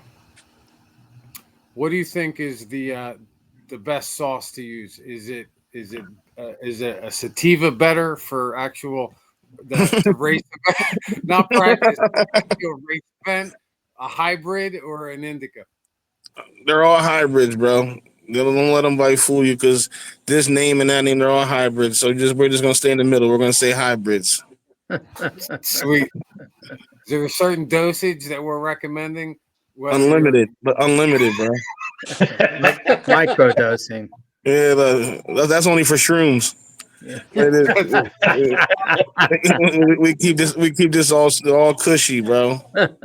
Is there a pre-race burn time that must be adhered to? You know, I mean, just like when you get the urge, you know what I'm saying? Kush, were you ever? It's all good, brother. I'm just making fun of it. Trust me. Were you ever at that race where a couple of guys at Critters were driving, and they were so high that one of the guys they were driving? There was two white cars out there, and one of the cars crashed, but the other guy thought he was still on the track, and he thought he was still driving. That was the mini truggies. That was so fucking funny. He thought he was driving the car, and the announcer was like, "Wait, there's 6 guys on the driver's tent. There's only 5 cars on the track. What's going on?" Oh my god! That was a classic moment in here. And then the other cars off the track on the table, upside down, turning left and right like a turtle. Like this was on his back, and then they're going around. Yeah. I'm not going to expose the driver. Look, if they're watching, they know who they are. Love it. Hey Toby, I'll tell you later. Who it was. Awesome. Yeah, that was keyword. Yeah, that was a good day here. That was a good day. Love it. Definitely. Who's your favorite pro? I think I like my crazy friend, man, Cole Ogden. That's my boy. He's crazy as shit. Nice. I like all that crazy shit. What's your favorite tire? TCO, baby. Any number? Right now, the best tire for me, everywhere 402, super soft. 402 tire, super soft. How about 505s? The new one. Say again? How about the new one, the 505? We didn't get my hand on that yet. I got a 200 tire. I got the 200. It was good. Last week at Adrenaline, I used the 101, the bar tire and ultra clay. It was money. That was indoor, right? Not outdoor? Shit, you couldn't tell. Who are you practicing with there? Because I know Tony Edwards is there. Yeah, he was there. He actually, I hope he's feeling better. He got sick and left early. He started feeling a little funny, so he left early. I hope he feels better. But yeah, it was freezing cold in there. It was fun though. It was fun. Lee Sester and Rob, all those guys are really cool, friendly. they had the container real warm, but once you came outside of that container, holy shit. Yeah, it was cold. But it was racing. We had fun as RC. I'm not gonna complain. Yeah, man. Nice. At least the hobby shop's right next door. When I was there, it was funny. I dressed like I was going snowboarding. I had my snowboarding pants and my fucking bib on and my thermal shirt and all that shit. And I would go from the hobby store nice and warm, get out there. My hands would just make it through a pack, then go right back in. Yeah, definitely. I gotta say that. And the funny thing is they got a heated driver's stand, but the hands were, oh my God. Yeah. Any ice on the track? I thought that was cool because that clay is still high traction at 25, 30 degrees. It's crazy. Yeah, you gotta like we were saucing, you know what I'm saying? Like we were saucing the tires and you gotta stay in the drive line. Because they don't even blow the track off. So you gotta if you find it, if you're there, it's traction, it's there, you just gotta find it. Yeah, it's crazy though. 25-degree traction, 30-degree traction. Anyway, good stuff. Anybody else got some questions for Kush? I think we're good. Fellas. Race that you're going to? We were gonna do Buggy Mania, but they moved it to February. We're still gonna do it, just not gonna do it this month. I think the next one for me I'll probably be going back to Adrenaline for the end of the series, and then the Beast of the East, the next big one, probably end of January. Are you doing the Beast? I'm doing the Beast. Thinking about it. Yeah, it's a nice place. It's real cool there. That's high grip. That's Where's clay. that at? Like that's clay. Like it's clay, like in Critters, but it's like it's that you can run slicks. It's fun to run a 8-scale car on slicks. Is that 10 scale and 8 scale? Yeah, it does both. They have a triple crown thing. If you run the 10 scale and 8 scale, it's a big event. They do both. Oh, that sounds cool. Where's that at? It's in North Carolina at the World of RC. Yeah, it's 6 hours from my house. It's not that bad. I don't know, Mike. Too bad. Not bad. What's that? Not too bad. No, not bad at all. 6 hours is that's what it was to Blue Ridge, so just a different direction. Yeah, it's a straight shot too. Like usually you just go down there. It's a nice facility. It's a hobby shop, everything. Cool. That's sweet. So like we said to Mike, we definitely want you to hang out. And before you slip to the side so we can bring in our next guest, anything you want to say about the hobby shop, any events that are coming up, any of the race program, just throw a couple things in for the store. Yeah, next week, on the 29th, we're having a trophy race here. So it's going to be on a Sunday. We got some cool giveaways. We're going to do some raffles. We might even have some hybrid in the house. And other than that, that's it. Just want to keep this RC growing. Everybody have fun. No arguing on the driver's stand. And that's about it. I'll get you guys back down here, Toby. Uh-oh, somebody's talking shit to Toby. Come on, Toby, you gotta come back, man. You're highly requested. Look, you're highly requested in here, Toby. I know. Well, I've got a two-wheel drive buggy now, so maybe I can make it happen.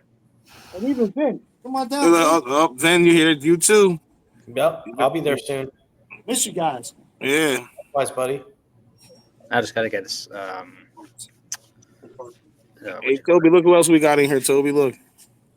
C-Nice We got house. C-Nice. Hey, I saw a picture of you the other day. I was like, he's Who's back. that, Toby. Hey, what's up, Toby? Buddy? It's good to see you, man. You too, bro. Same here, man. Things are good. And yourself?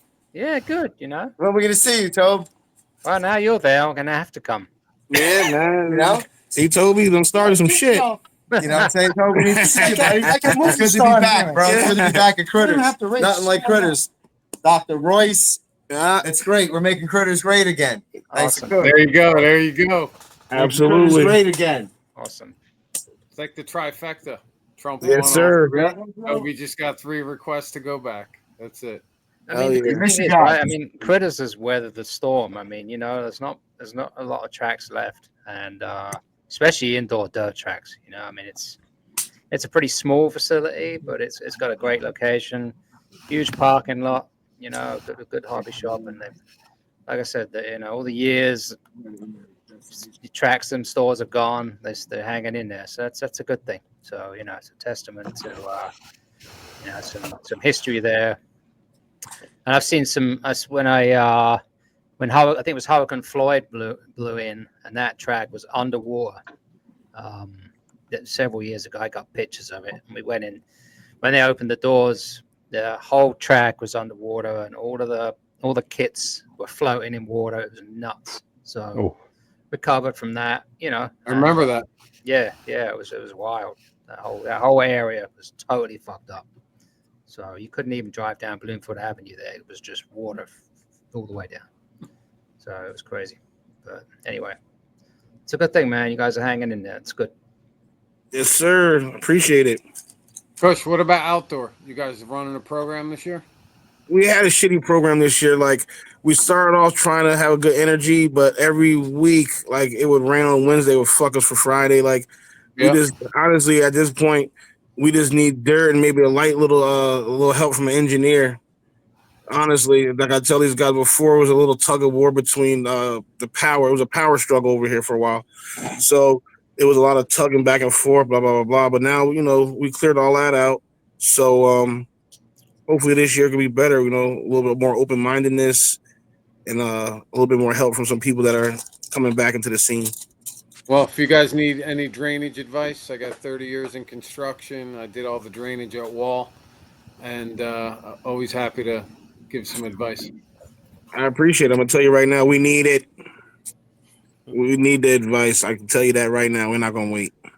Well, hit me up. Let me know. Always happy to help. Thank you. Appreciate it. No problem. And whatever you guys got going on that you want to promote, just try to hit us up. We do a show once a month, but we're always happy to spread the word. And, maybe Critters wants to be a sponsor of our podcast. Hell yeah, we will. Just tell me what I got to do. I didn't even know that was an option. We would have did that. Yeah, cool. We're definitely always looking to help out everybody in the local area. So, hell yeah. With that being said, Kush, thanks so much for joining the show, letting everybody get to know you. And we really appreciate you at the track. You as a racer, really good dude, super fun to hang out with. I would say in general, everybody loves the Big Kush. And loves. Thank you, fellas. Yeah. Love Cushy Kush. Thank you. Definitely hang out. We got one more guest we're going to bring on the show, and then we're going to get over to Vin's setup segment. And we're going to try to keep this thing as close to 2 hours as possible. So we're going to slide you on over. We're going to bring in our next guest, which is Dale Kropy, Kolors by Kropy. What's up, Dale? What's up, fellas? What's up? How you doing, Dale? What's going on, bro? All right, just sitting here enjoying the program. Cool, man. Welcome to the show. Appreciate you making some time. You are our first RC painter that we've had on the show, and I was, I think, probably during Corona time, maybe slightly thereafter. It all blends, but I kept seeing all these posts that you were doing for lots of guys and bodies that you were creating, and I really liked the style that you ended up. Most of the styles that I saw, they were different. So I remember I reached out to you and sent you out a body, and I couldn't have been more pleased, man. I never got a professional paint job done on a body. Normally, I'd spray bomb it myself, take the time, get aggravated with the run. But seriously, I ended up getting the body. Worked with you a little bit on the design, but I was stoked. Still got it. It's right behind me. Got to send you another one this year, and a Euro truck body I want you to do. But I thought your skill was extremely talented, and I wanted to bring you on the show, have some people, be exposed to you, see if we can get some more business going your way, and maybe you can just tell us a little bit how you got into RC car painting, bodies, and how you do it so well, how you come up with some of your schemes and your little detail effects. That's what I thought. Well, all got started back in late 99, early 2000. Had a buddy of mine worked at a hobby shop, and just asked him, "Hey, man, where are you getting your bodies painted from?" And he told me, he goes, "Well, I can tell you where I'm getting them done, but the guy takes forever, this, that, and the other. Just try and learn on your own." All right. So that's kind of where it all started. It was just like a solo mission, kind of self-taught. So just kind of went on from there, started doing more stuff for the hobby store and getting more business. And then, the bigger races come up. You got a couple guys that want some stuff. Then you see some sponsored guys come up to you and they, hey, can you do something for me? You're like, well, yeah, I guess so. And then you're still kind of questioning, your own skills, but eventually everything kind of takes over from there. So that's sweet. What segment of the hobby would you say you do the most bodies for? Is it 8 scale? Is it 10 scale? Definitely on road. Touring cars, 12 scale cars. Not too much 8 scale or buggies. Been getting a little bit more lately, but it's primarily on road. That's where my bread and butter is when it comes to racing. So obviously the guys are going to kind of come to me from that aspect. I've got a couple guys in the off road world that they come to me and I do their stuff. I was very fortunate to have Chase Lemieux come on board. I painted for his dad for years and years and years. Awesome. Then, I got out of the hobby for a while and got back in and started doing Chase's bodies for him.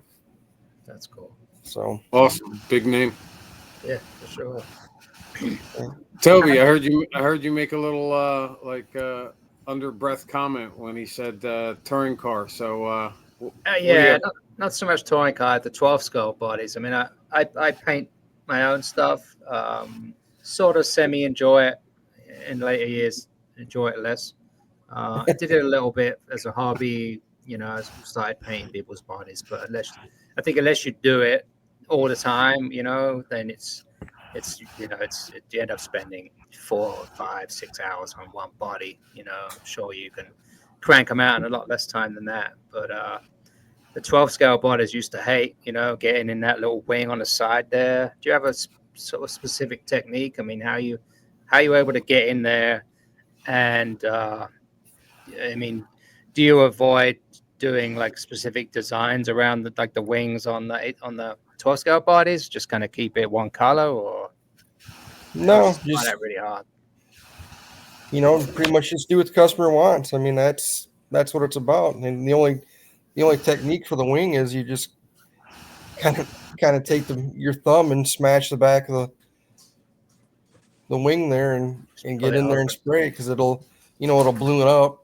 So you can get your paint in there and you're good to go. Yeah. I used to hate doing that. So how many? Is this something you do every day? No.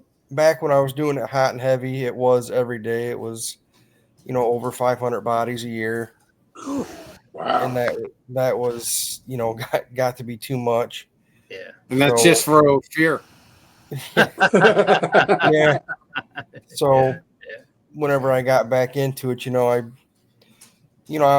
I'm straight up honest. I mean, like George can tell you, I tell you, hey, you're looking 8 weeks out. I mean, I've got a full-time job that has me there 60 hours a week. I've got a little nephew that I spend time with. And, that right there means more than anything. For sure.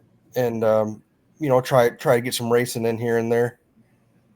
So. Yeah. What do you race?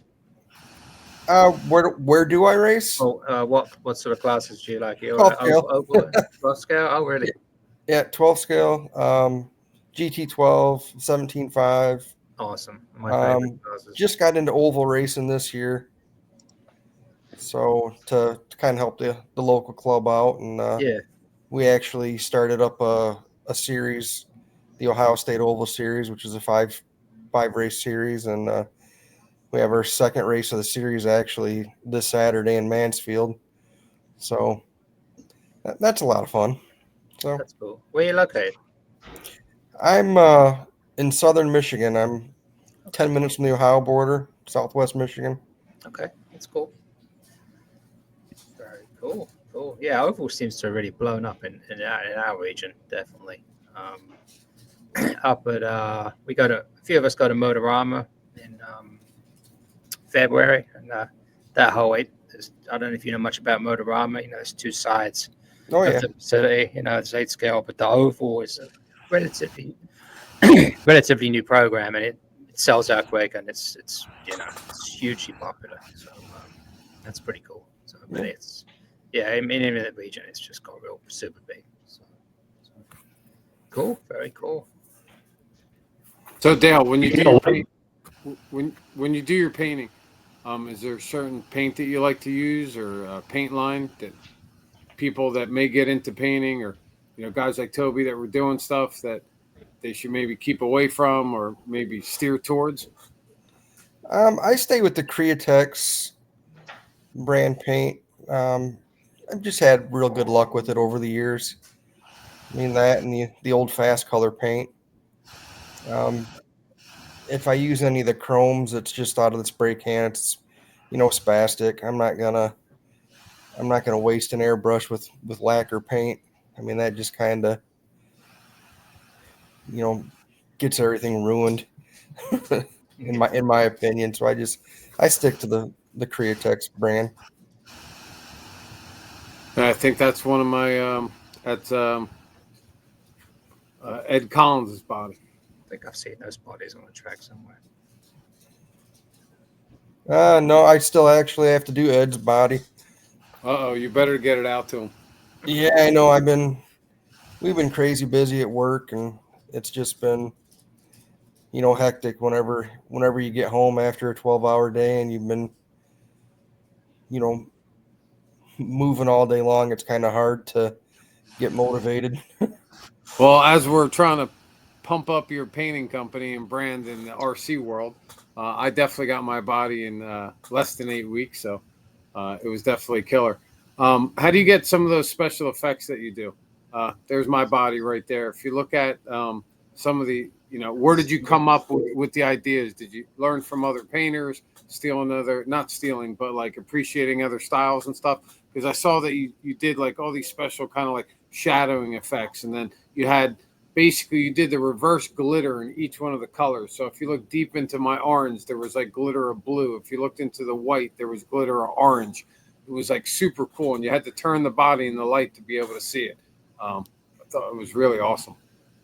It's just one of those things where, you kind of want to highlight certain areas. So you just little drop shadow here, little drop shadow there. It just, to me, it makes everything pop. And if somebody's going to come to you and they want to spend the money to have something custom done, do right by them. It's their body, it's their cash. So, do the best you can. So all that stuff is pretty much self-taught. You see it on other guys' stuff, and you're just, well, let me try this, let me try that. And to be honest, 75% of it comes out of, oh man, I just screwed up. How can I fix it? And then you end up fixing it, and you're like, all right, cool. Maybe it wasn't a mistake. Nice. It was meant to be. It was funny. I remember when I was messaging you, and I was like, I don't want any like lightning bolts. I don't want any zigzags. I don't want any fucking drips. I don't want, all I want is straight lines. And he was like, straight lines? I'm like, I don't want any of the other stuff. I just want straight lines going on. It was pretty funny. And then take straight lines and try to wrap them all the way around the back of the body. Some different stuff. But in regards to the painting, is there a certain body you like painting the most? Body you fucking can't stand painting because it's so difficult, or whether it's 10 scale, 12 scale, Euro truck, or A scale? Fifth scale. Mini my new nemesis is the techno bodies. So you don't pay for Alan Placer by any chance, do you? No. What's that? Dude, can you paint a giant penis on it for me?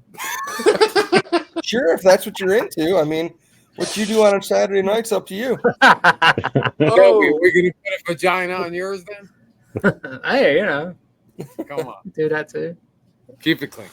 A little easier doing things. No, Alan's got his own painter. Another guy that he uses that does a great job on his bodies, and got to find out who he is too. Help him out. Send some referrals his way. Absolutely. What is there anything that you've been requested as an RC painter that is like just beyond pulling off? Any strange requests for bodies? Hello Kitty, shit like that. Album covers. So I just I'm sorry, I can't. I won't. That's just beyond my realm.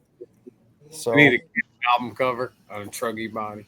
yeah, it's hard to wrap certain things around on the buggy bodies and stuff because, as you guys know, all the little cutouts and the bumps here and there, especially those new techno ones, man, those are my favorite.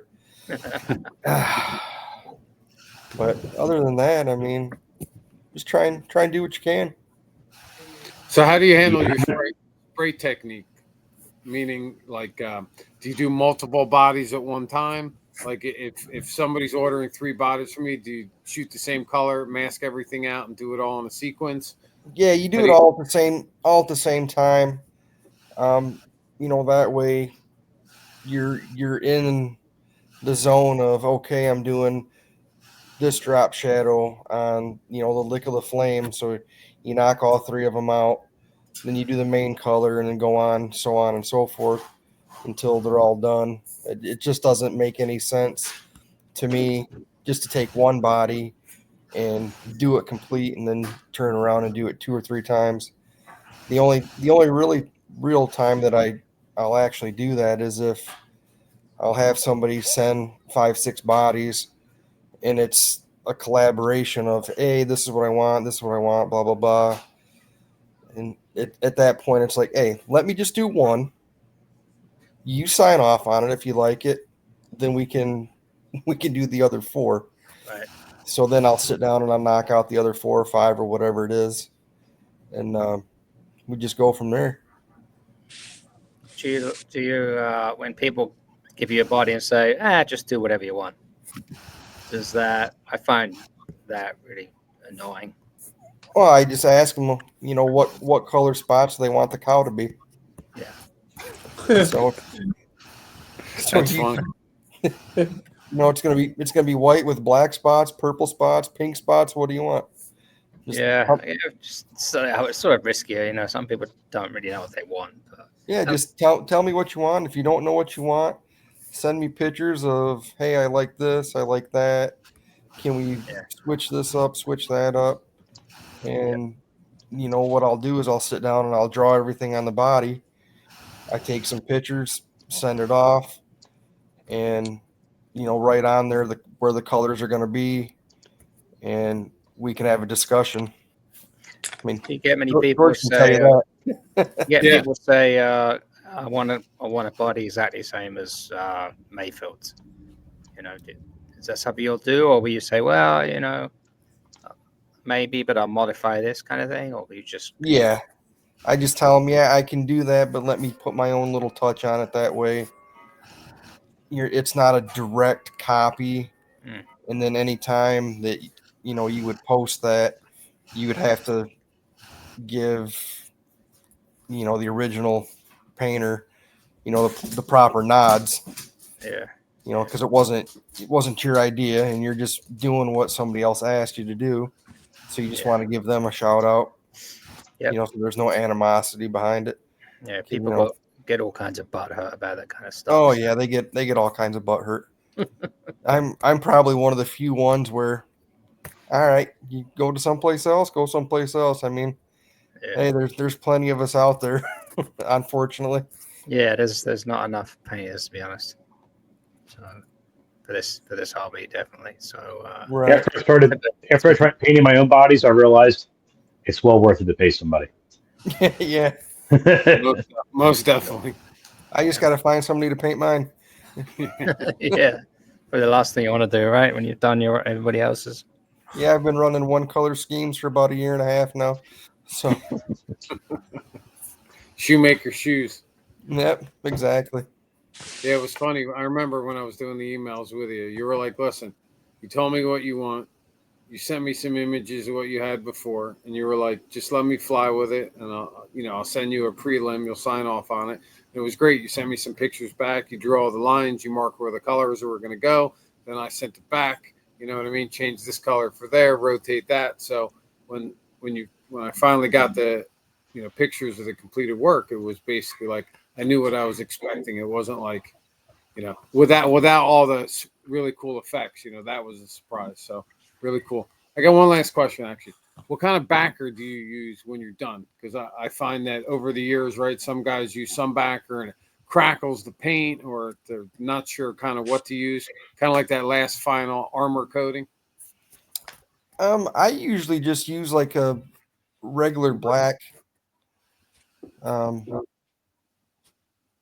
just regular black spray paint. But I actually had one of the guys ask me specifically, "Hey, can you use this truck undercoating?"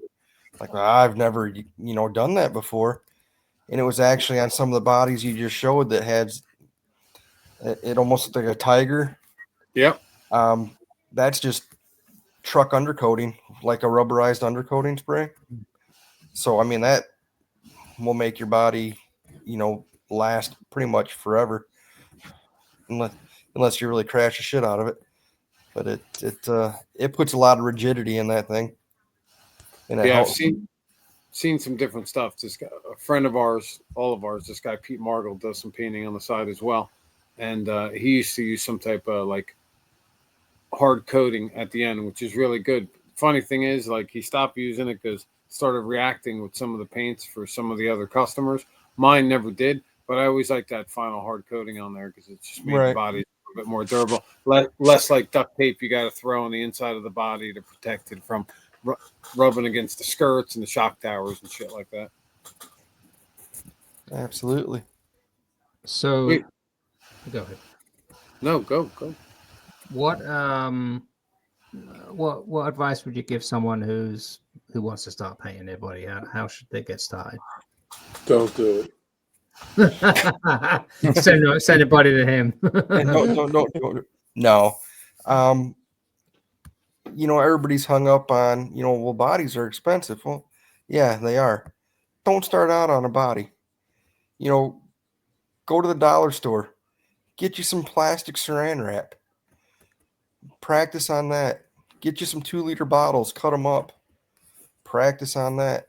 Yeah. Once you feel like you can do it, then you can start experimenting on, normal bodies. And, you're never going to stop learning. You're never going to stop improving your technique. I mean, it's an ongoing thing. I mean, every time that I go down and I spray, I'm like, oh, well, yeah, I can do this different. I can do that different. Let me try this. It's all about forcing yourself out of your own comfort zone.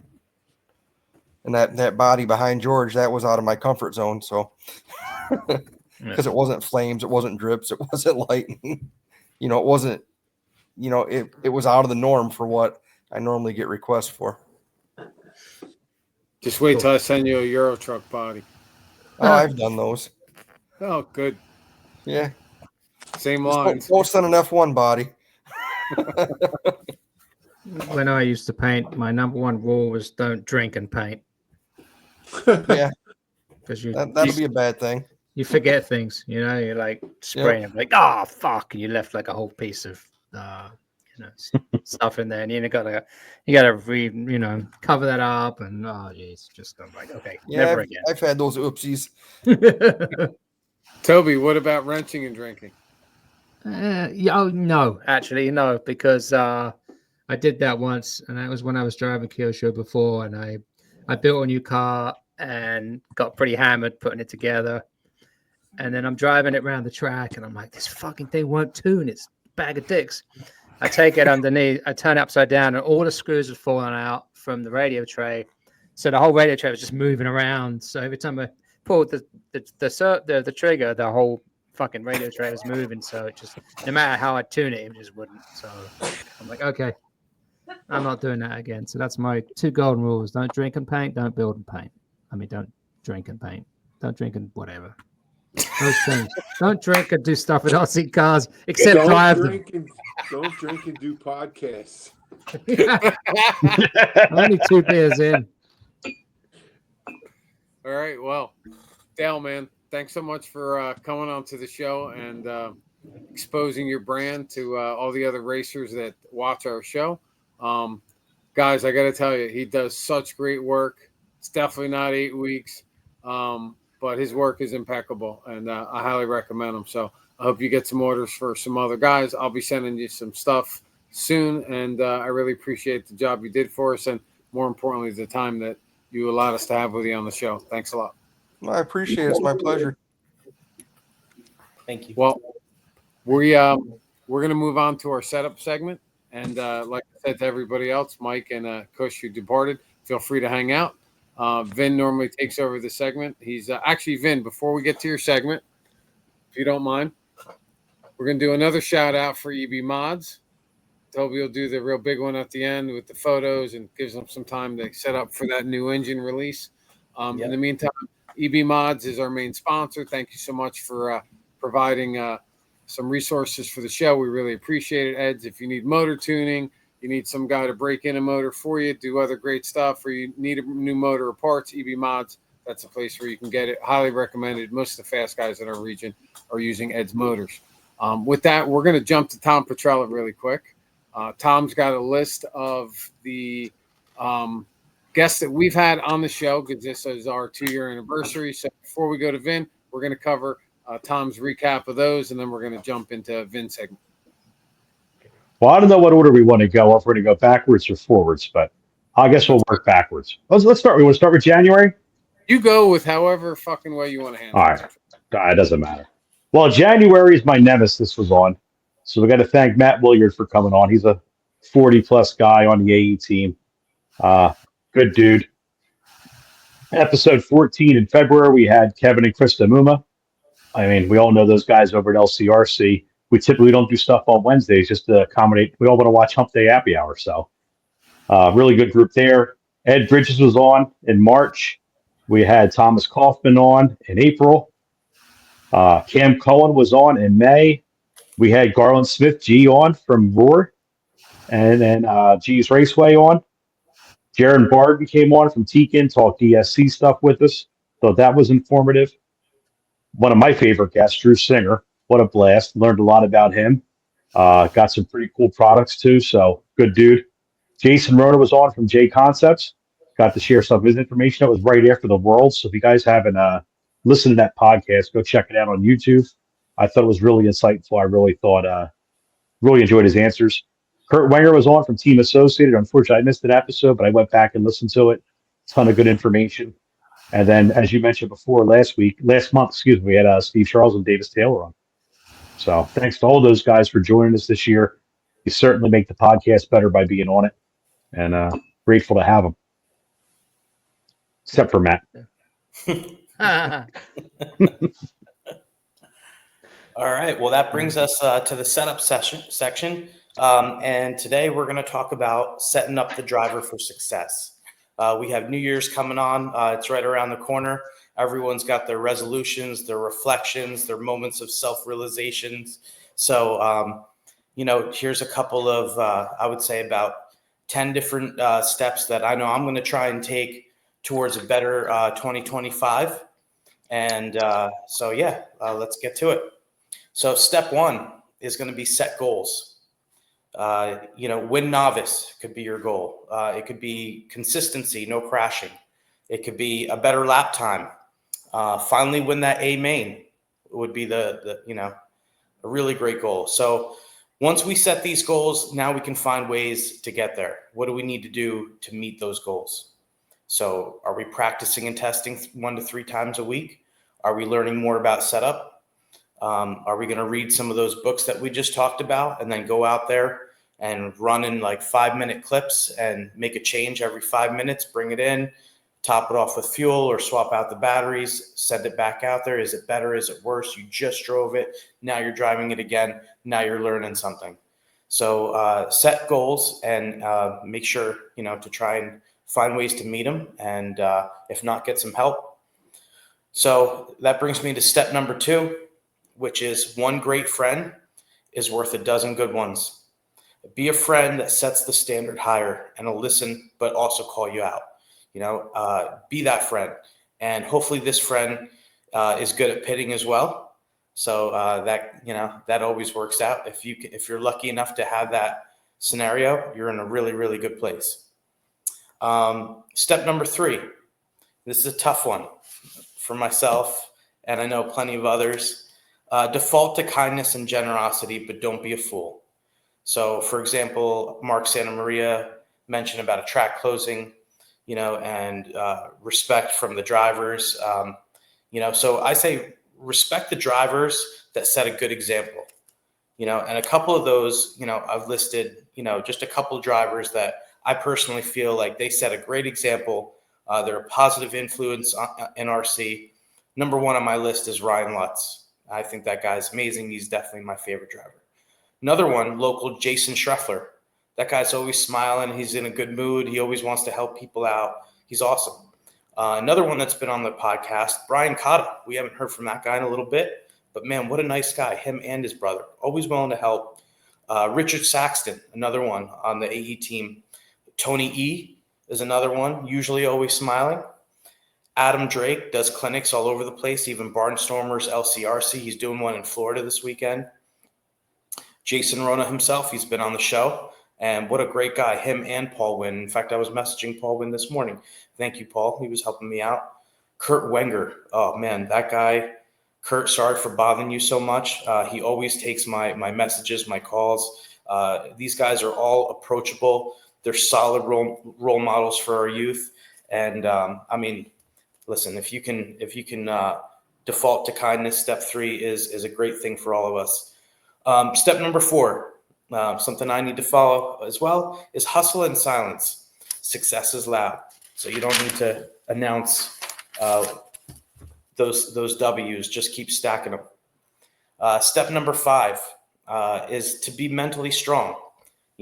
Things like gossip, jealousy, being ambivalent are signs of the weak and shows insecurity.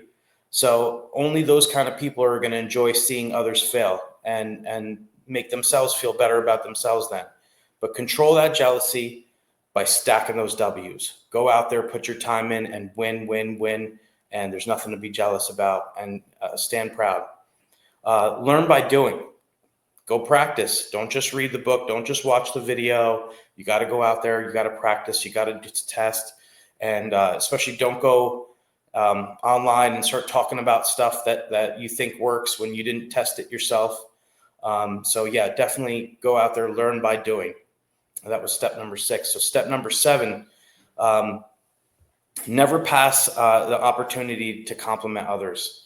And this is something I really want to try and do more of myself because, everyone's hard on themselves. It's like we're going out there to have fun, have a good time. And when you find the goodness in others, it always feels good to, you might just change somebody's life one day just by, pointing out something positive in their life or that they're doing right for a change from their everyday routine. So, step number 8, a big one for me. I've been throwing down these waters and fitness. Working out is going to improve your coordination. It's going to improve your confidence. It leads to stacking those W's. If you want to be in any sport, if you want to be good, you better be fit. So, I know there's a lot of us that could really use a little bit of that advice. Don't just start in January and end in January. Keep it going throughout the year is the advice that I give myself. That brings me to step 9, which is build good habits. So instead of stress eating, stress drink water. Try and run, go work out. These are the things I've been telling myself lately, that instead of, doing bad habits, make good habits and change the life for the better, so that when you are stressed out, you go back to those good habits and you keep yourself on track. And step number 10, and this is a tough one for a lot of us, and easier said than done, and develop awareness of your ego. So by listening to others, you might be amazed at what you might hear when you least expect it from, somebody that you thought maybe didn't have experience or you didn't respect for whatever reason or whatever and a perfect example is like, I don't tell my architect how to draw plans. I just shut up and listen. So, that's where I'm going to end it. I hope that helped even just one of you guys. I know it's going to help me. And I hope you guys enjoy the podcast. Please remember to like, subscribe, share, tell a friend, whatever you can do, as well as give us suggestions on what you guys want to hear. It's really proud that we're at episode number 24 with these awesome guys I get to hang out with once a month at least. And I feel blessed. So hope you guys have a great, great, great new year. Happy holidays. I'm going to turn it back to you, George. Father Vinny. Oh, geez. What did I just do? That was great, man. Lots of great points, man. Almost all 10 of them, if not all 10. Thank you. The introspection ones, super important. Checking your ego, paying compliments to other drivers, friends of yours, right? Like, not everybody can capture the W, right? So if you're hanging out with your boys and you happen to be the W winner more often, it's always important to highlight for your fellow racers, how good they did in a race or what their improvement was. And, everybody likes getting a little pat on the back at the end of the day. We're all out there, spend a lot of time racing, money, fun, competition. It's always good when somebody's achievements recognized. So very cool, Vin. Really good. And I think from now on, instead of calling it the Vin setup session, it should be Vin's race therapy session. Do I get a second? For sure, definitely. Do I get a third? Sure. Wake up, everybody. We're fading quickly here. Again, cheers. I'm going to, Vin, that was all good stuff too, but can I add an 11 on there? Sure. I just love to see everybody, look, try to grab a new racer this year. Get someone new to come racing that's never raced before, You see somebody bash and say, come out to the track. I'll loan you a car. Do whatever. But, it's nice to get more new blood in the hobby. So just another one to add for 2026 resolutions. Yeah, man. You see a guy at work stressed out. You got any hobbies? Not really, whatever. This is what I do. I often tell people what kind of hobby I'm in. Or sometimes people see like some of the stickers on the back of my truck. Happened a few times this year. Whether it's the 8th off-road they see or just the picture of the vinyl buggy I have in the back of my pickup truck on the door. Guys will say, are you into a hobby? Or, it's just great. It's a good conversation starter, but super good hobby, whether it's cars, boats, helicopters, whatever. I often find that the blood is the same. If you like holding a stick or transmitter in your hand, you'll find that whether it's any one of the guys that are in any of those disciplines I mentioned, you find that you're cut from the same cloth. Everybody who kind of migrates to RC kind of has some similar DNA, I find. I don't know if you guys ever see that amongst your travels. Yeah, I mean, listen, so Mike Rhem brought up motocross and guys coming out of moto. So, I ride a lot. So if I talk to somebody about bikes, RC is coming up. For sure. So Toby Hampson, 24 episodes, started with one phone call or text message, a dream about an idea, and brought in a couple other members to the podcast at the same time. And I think that we've been doing a pretty good thing, man. It's been pretty well received from what, I find when I'm out there. You guys are out there a little bit more than I am this past year, but I think it's been really awesome. Yeah, I mean, I've gave good feedback, for the one or two people that listen, but no, it's been. I mean, just looking at that list of people we've talked to, I mean, I hadn't realized, it's pretty impressive over the 2 years. Just a great blend of local racers and some more bigger names. So that's awesome. Hope we can. I know we got some guys lined up for the next 2 or 3 months. Some really well-known local guys. I'm sure they're going to have a shit ton to talk about. Maybe have to shut them down because they'll just talk beyond 2 hours. But yeah, guys, not like we ever do that. No. But, hey, pretty good tonight. 3 guests, and we just cracked 2 hours. So. Yeah. No, we did pretty good. Yeah, For sure. Should probably quit while we're ahead. Yeah. Well, right. hold on. Yeah, we're almost there. So, like Toby said, we got a bunch of good guests that are coming up. So, this was our 24th super important episode 2 year, and now we're cracking into the new season. If anybody's watching, has any suggestions for people that they would like to see on the show, you can reach out to any one of us. So that's number one. Number two, if anybody's interested in sponsoring the podcast, we have different tiers, right? So if you just want to get your name down on the bottom and have people see it, there's an option for that. If you want to get mentioned like EB Mods multiple times throughout the show, by the way, Toby, you need to set that up. There's an option for that. That's the A-Main package. We'll discuss your brand multiple times, get your logos up, and so on and so forth. Like I say, thank you to all the track owners, right? We try to highlight Trains and Lanes. We try to highlight the barn. We try to highlight LCRC. And Tom's track at Rhythm, which he can definitely throw in some information about what's going on there before we depart. But this is why we're doing that. We got a great mix of new guys coming. The show in January, we're really excited about. I want to talk to the other guys about doing it live potentially. I think that would be really fun to kick off of our third year, which would be great. We got the possibility of another sponsor coming on board, hoping to hear from over the next couple of weeks. And if so, he's potentially would be one of our guests for that beginning episode of the new year. So we got a bunch of great guests that we have for the lineup, bunch of great stories. We're going to mix a higher rotation of pros and Joes, thanks to some of the connections that we have. And mainly Vinny. Thank you, Vinny.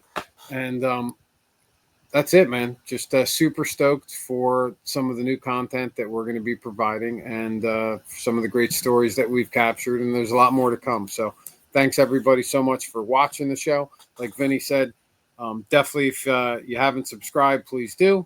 If you haven't given us a thumb up or a like, please do so. Please share it when you get a chance. You can see us on Facebook as well as YouTube. And I think we potentially might hit some other streaming platforms. Eventually. That's some of the notes here. Eventually. Hey, man, there's only time for so much. And only taking me 2 years. It's all good. Nobody's counting. Maybe by year 3 I'll have it done. Do you guys have anything else to say? Of course, I could always fill in the slot for everybody. But before we depart, 24 episodes. Vin came on, I think, at 9. So you guys got any year-end wrap-up comments? Like, subscribe, New Year. There you go. I just typed it to you guys, right? But I mean, come find us at the track. So you guys are out, any races are out there, come find us. You know, I was joking around saying I have RBF, and I guess enough people see my face now that I'm talking to more people at the track, and that's what it's all about. Hanging out, meeting new people, having fun. So come find us. Most definitely.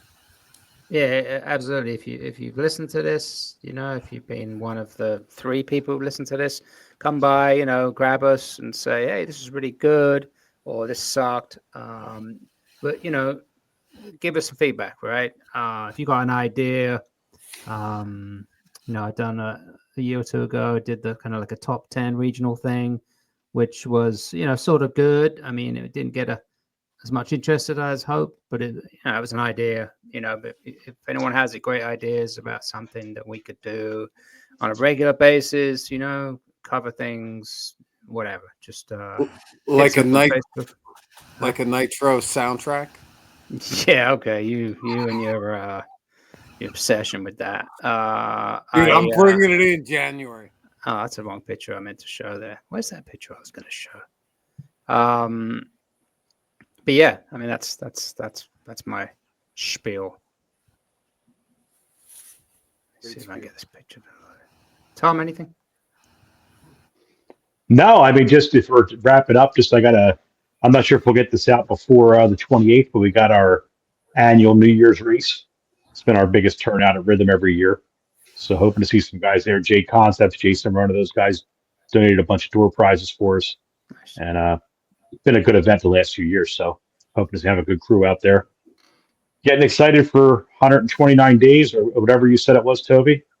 I think I'm probably less than 60 days away to getting out to Rhythm outdoor and get that going again. try to get that surface ready for 2025. Nice. Looking forward to that. For sure. Yeah. I'm a little disappointed. I started the season early because the weather was so damn good, almost up till mid-November. We could have stayed outdoors, but it would have been dusty as hell because we had no rain. It's been terrible. It was terrible. That's what I found frustrating. Was the lack of. We had all that. We had September, almost September, October, November, no rain, and there was no racing. So that's all I gotta say. That's it. Could have been 7-8 club races. In the region could have had. Absolutely. So, but anyway, moving on. Let's talk about Ed Bridges, EB Mods. Let me just pull up the page here real quick. So, if you have not heard of EB Mods, then you've obviously been living under a rock. Ed Bridges and the brand EB Mods been around since the beginning of time. In our region, he's probably most knowledgeable engine guy.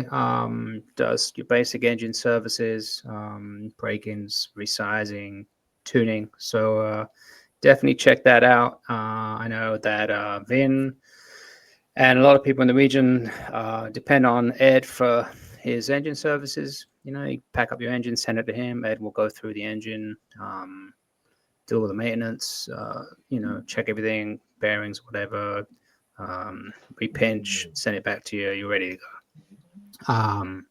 Ed also sells engines as well to everyone in the region, engine plugs, that kind of thing. Ed actually has very recently, maybe this week or last week, has released his own engine, the OP2 Invictus.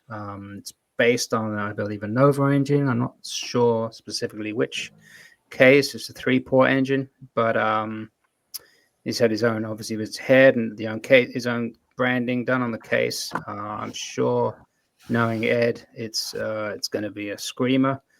He's done does all his own porting and testing. So if you see the piston and sleeve I'm showing there, he's ported it to kind of his own design and specs. Same with the back plate and everything. So definitely check him out. There's a lot of guys in the region. Nick Camasco, a few of the guys in Chinatown who at LCRC run the engines, do very well. Never hear any issues. So again, that's EB Mods. Check them out, ebmods.com. And in addition, on Ed's new release, and this is coming from the electric guy, he's got a dimpled, I guess, piston sleeve, which is revolutionary in the industry. The only guy.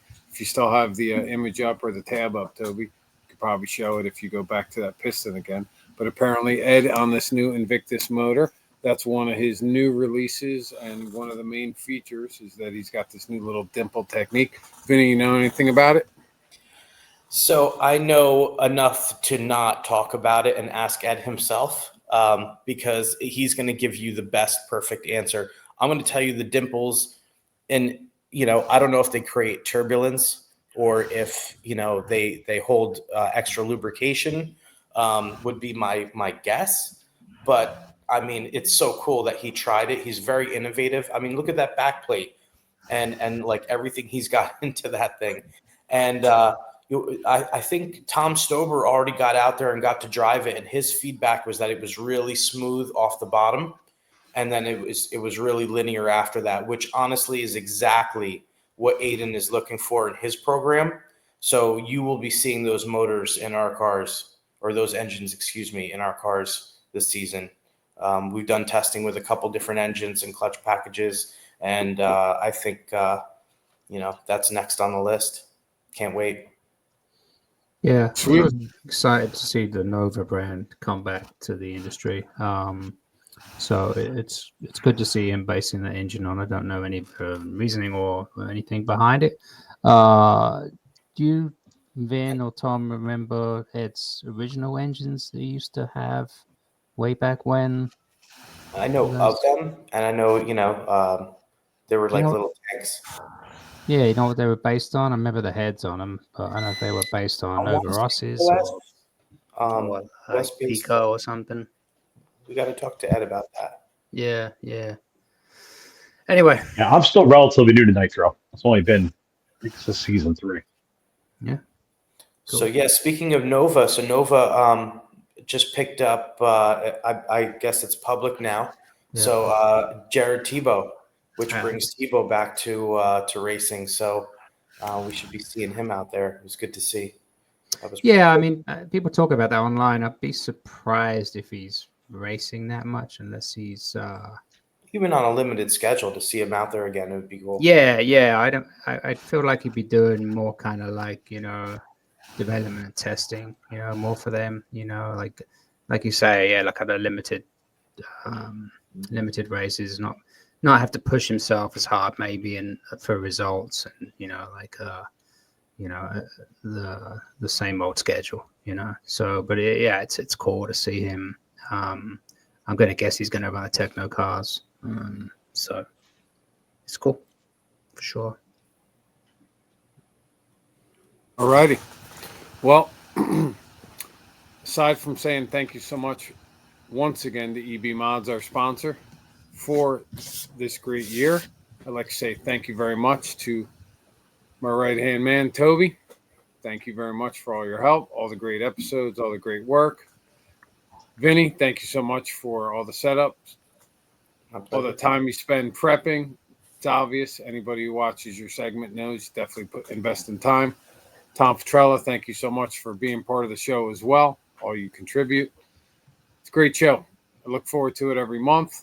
A little bit of stress getting there, but you know something? After the first couple of minutes, I'm so happy doing it, and I can't wait for the next episode. So thanks you guys so much for being part of it. Like I said, in January and February, we got some great episodes, but I do want to highlight really quickly, we are going to try to squeeze in either recording 2 episodes in January or a quick episode in February. We want to release an episode before Motorama. We have a great guest, great story. It's actually going to be a show about the history and state of affairs of the local hobby shop, which I think is really important. It has a lot of relevance to our entire hobby. It's been a big shift in that kind of, I guess, business platform or a business model, so to speak. But so I'm really excited about that. And there's a video that's out there, has almost 1 million views in relation to Motorama itself and kind of the mecca going out there. So we're going to try to put that together, get it out before, so we can all get super fucking stoked for Motorama, which is, I believe, less than 129 days.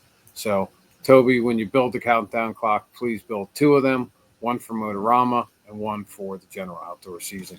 As well as anybody who wants to see a calendar. Toby runs a great calendar for the outdoor season for next year. You can always click into his calendar, which you can probably find on 46RC Media, so that you can see basically all the events that are coming up in the tri-state area. I like to defer to it. Definitely. It was funny, actually. I couldn't even find it myself today, so clearly I've got to work on that. I'm like, I've got a calendar somewhere. I'm like, fuck, where's the link? So I'm like, okay, clearly I got some work to do here. Not to mention the fact it's a little out of date, but yeah. I check it out when I find it.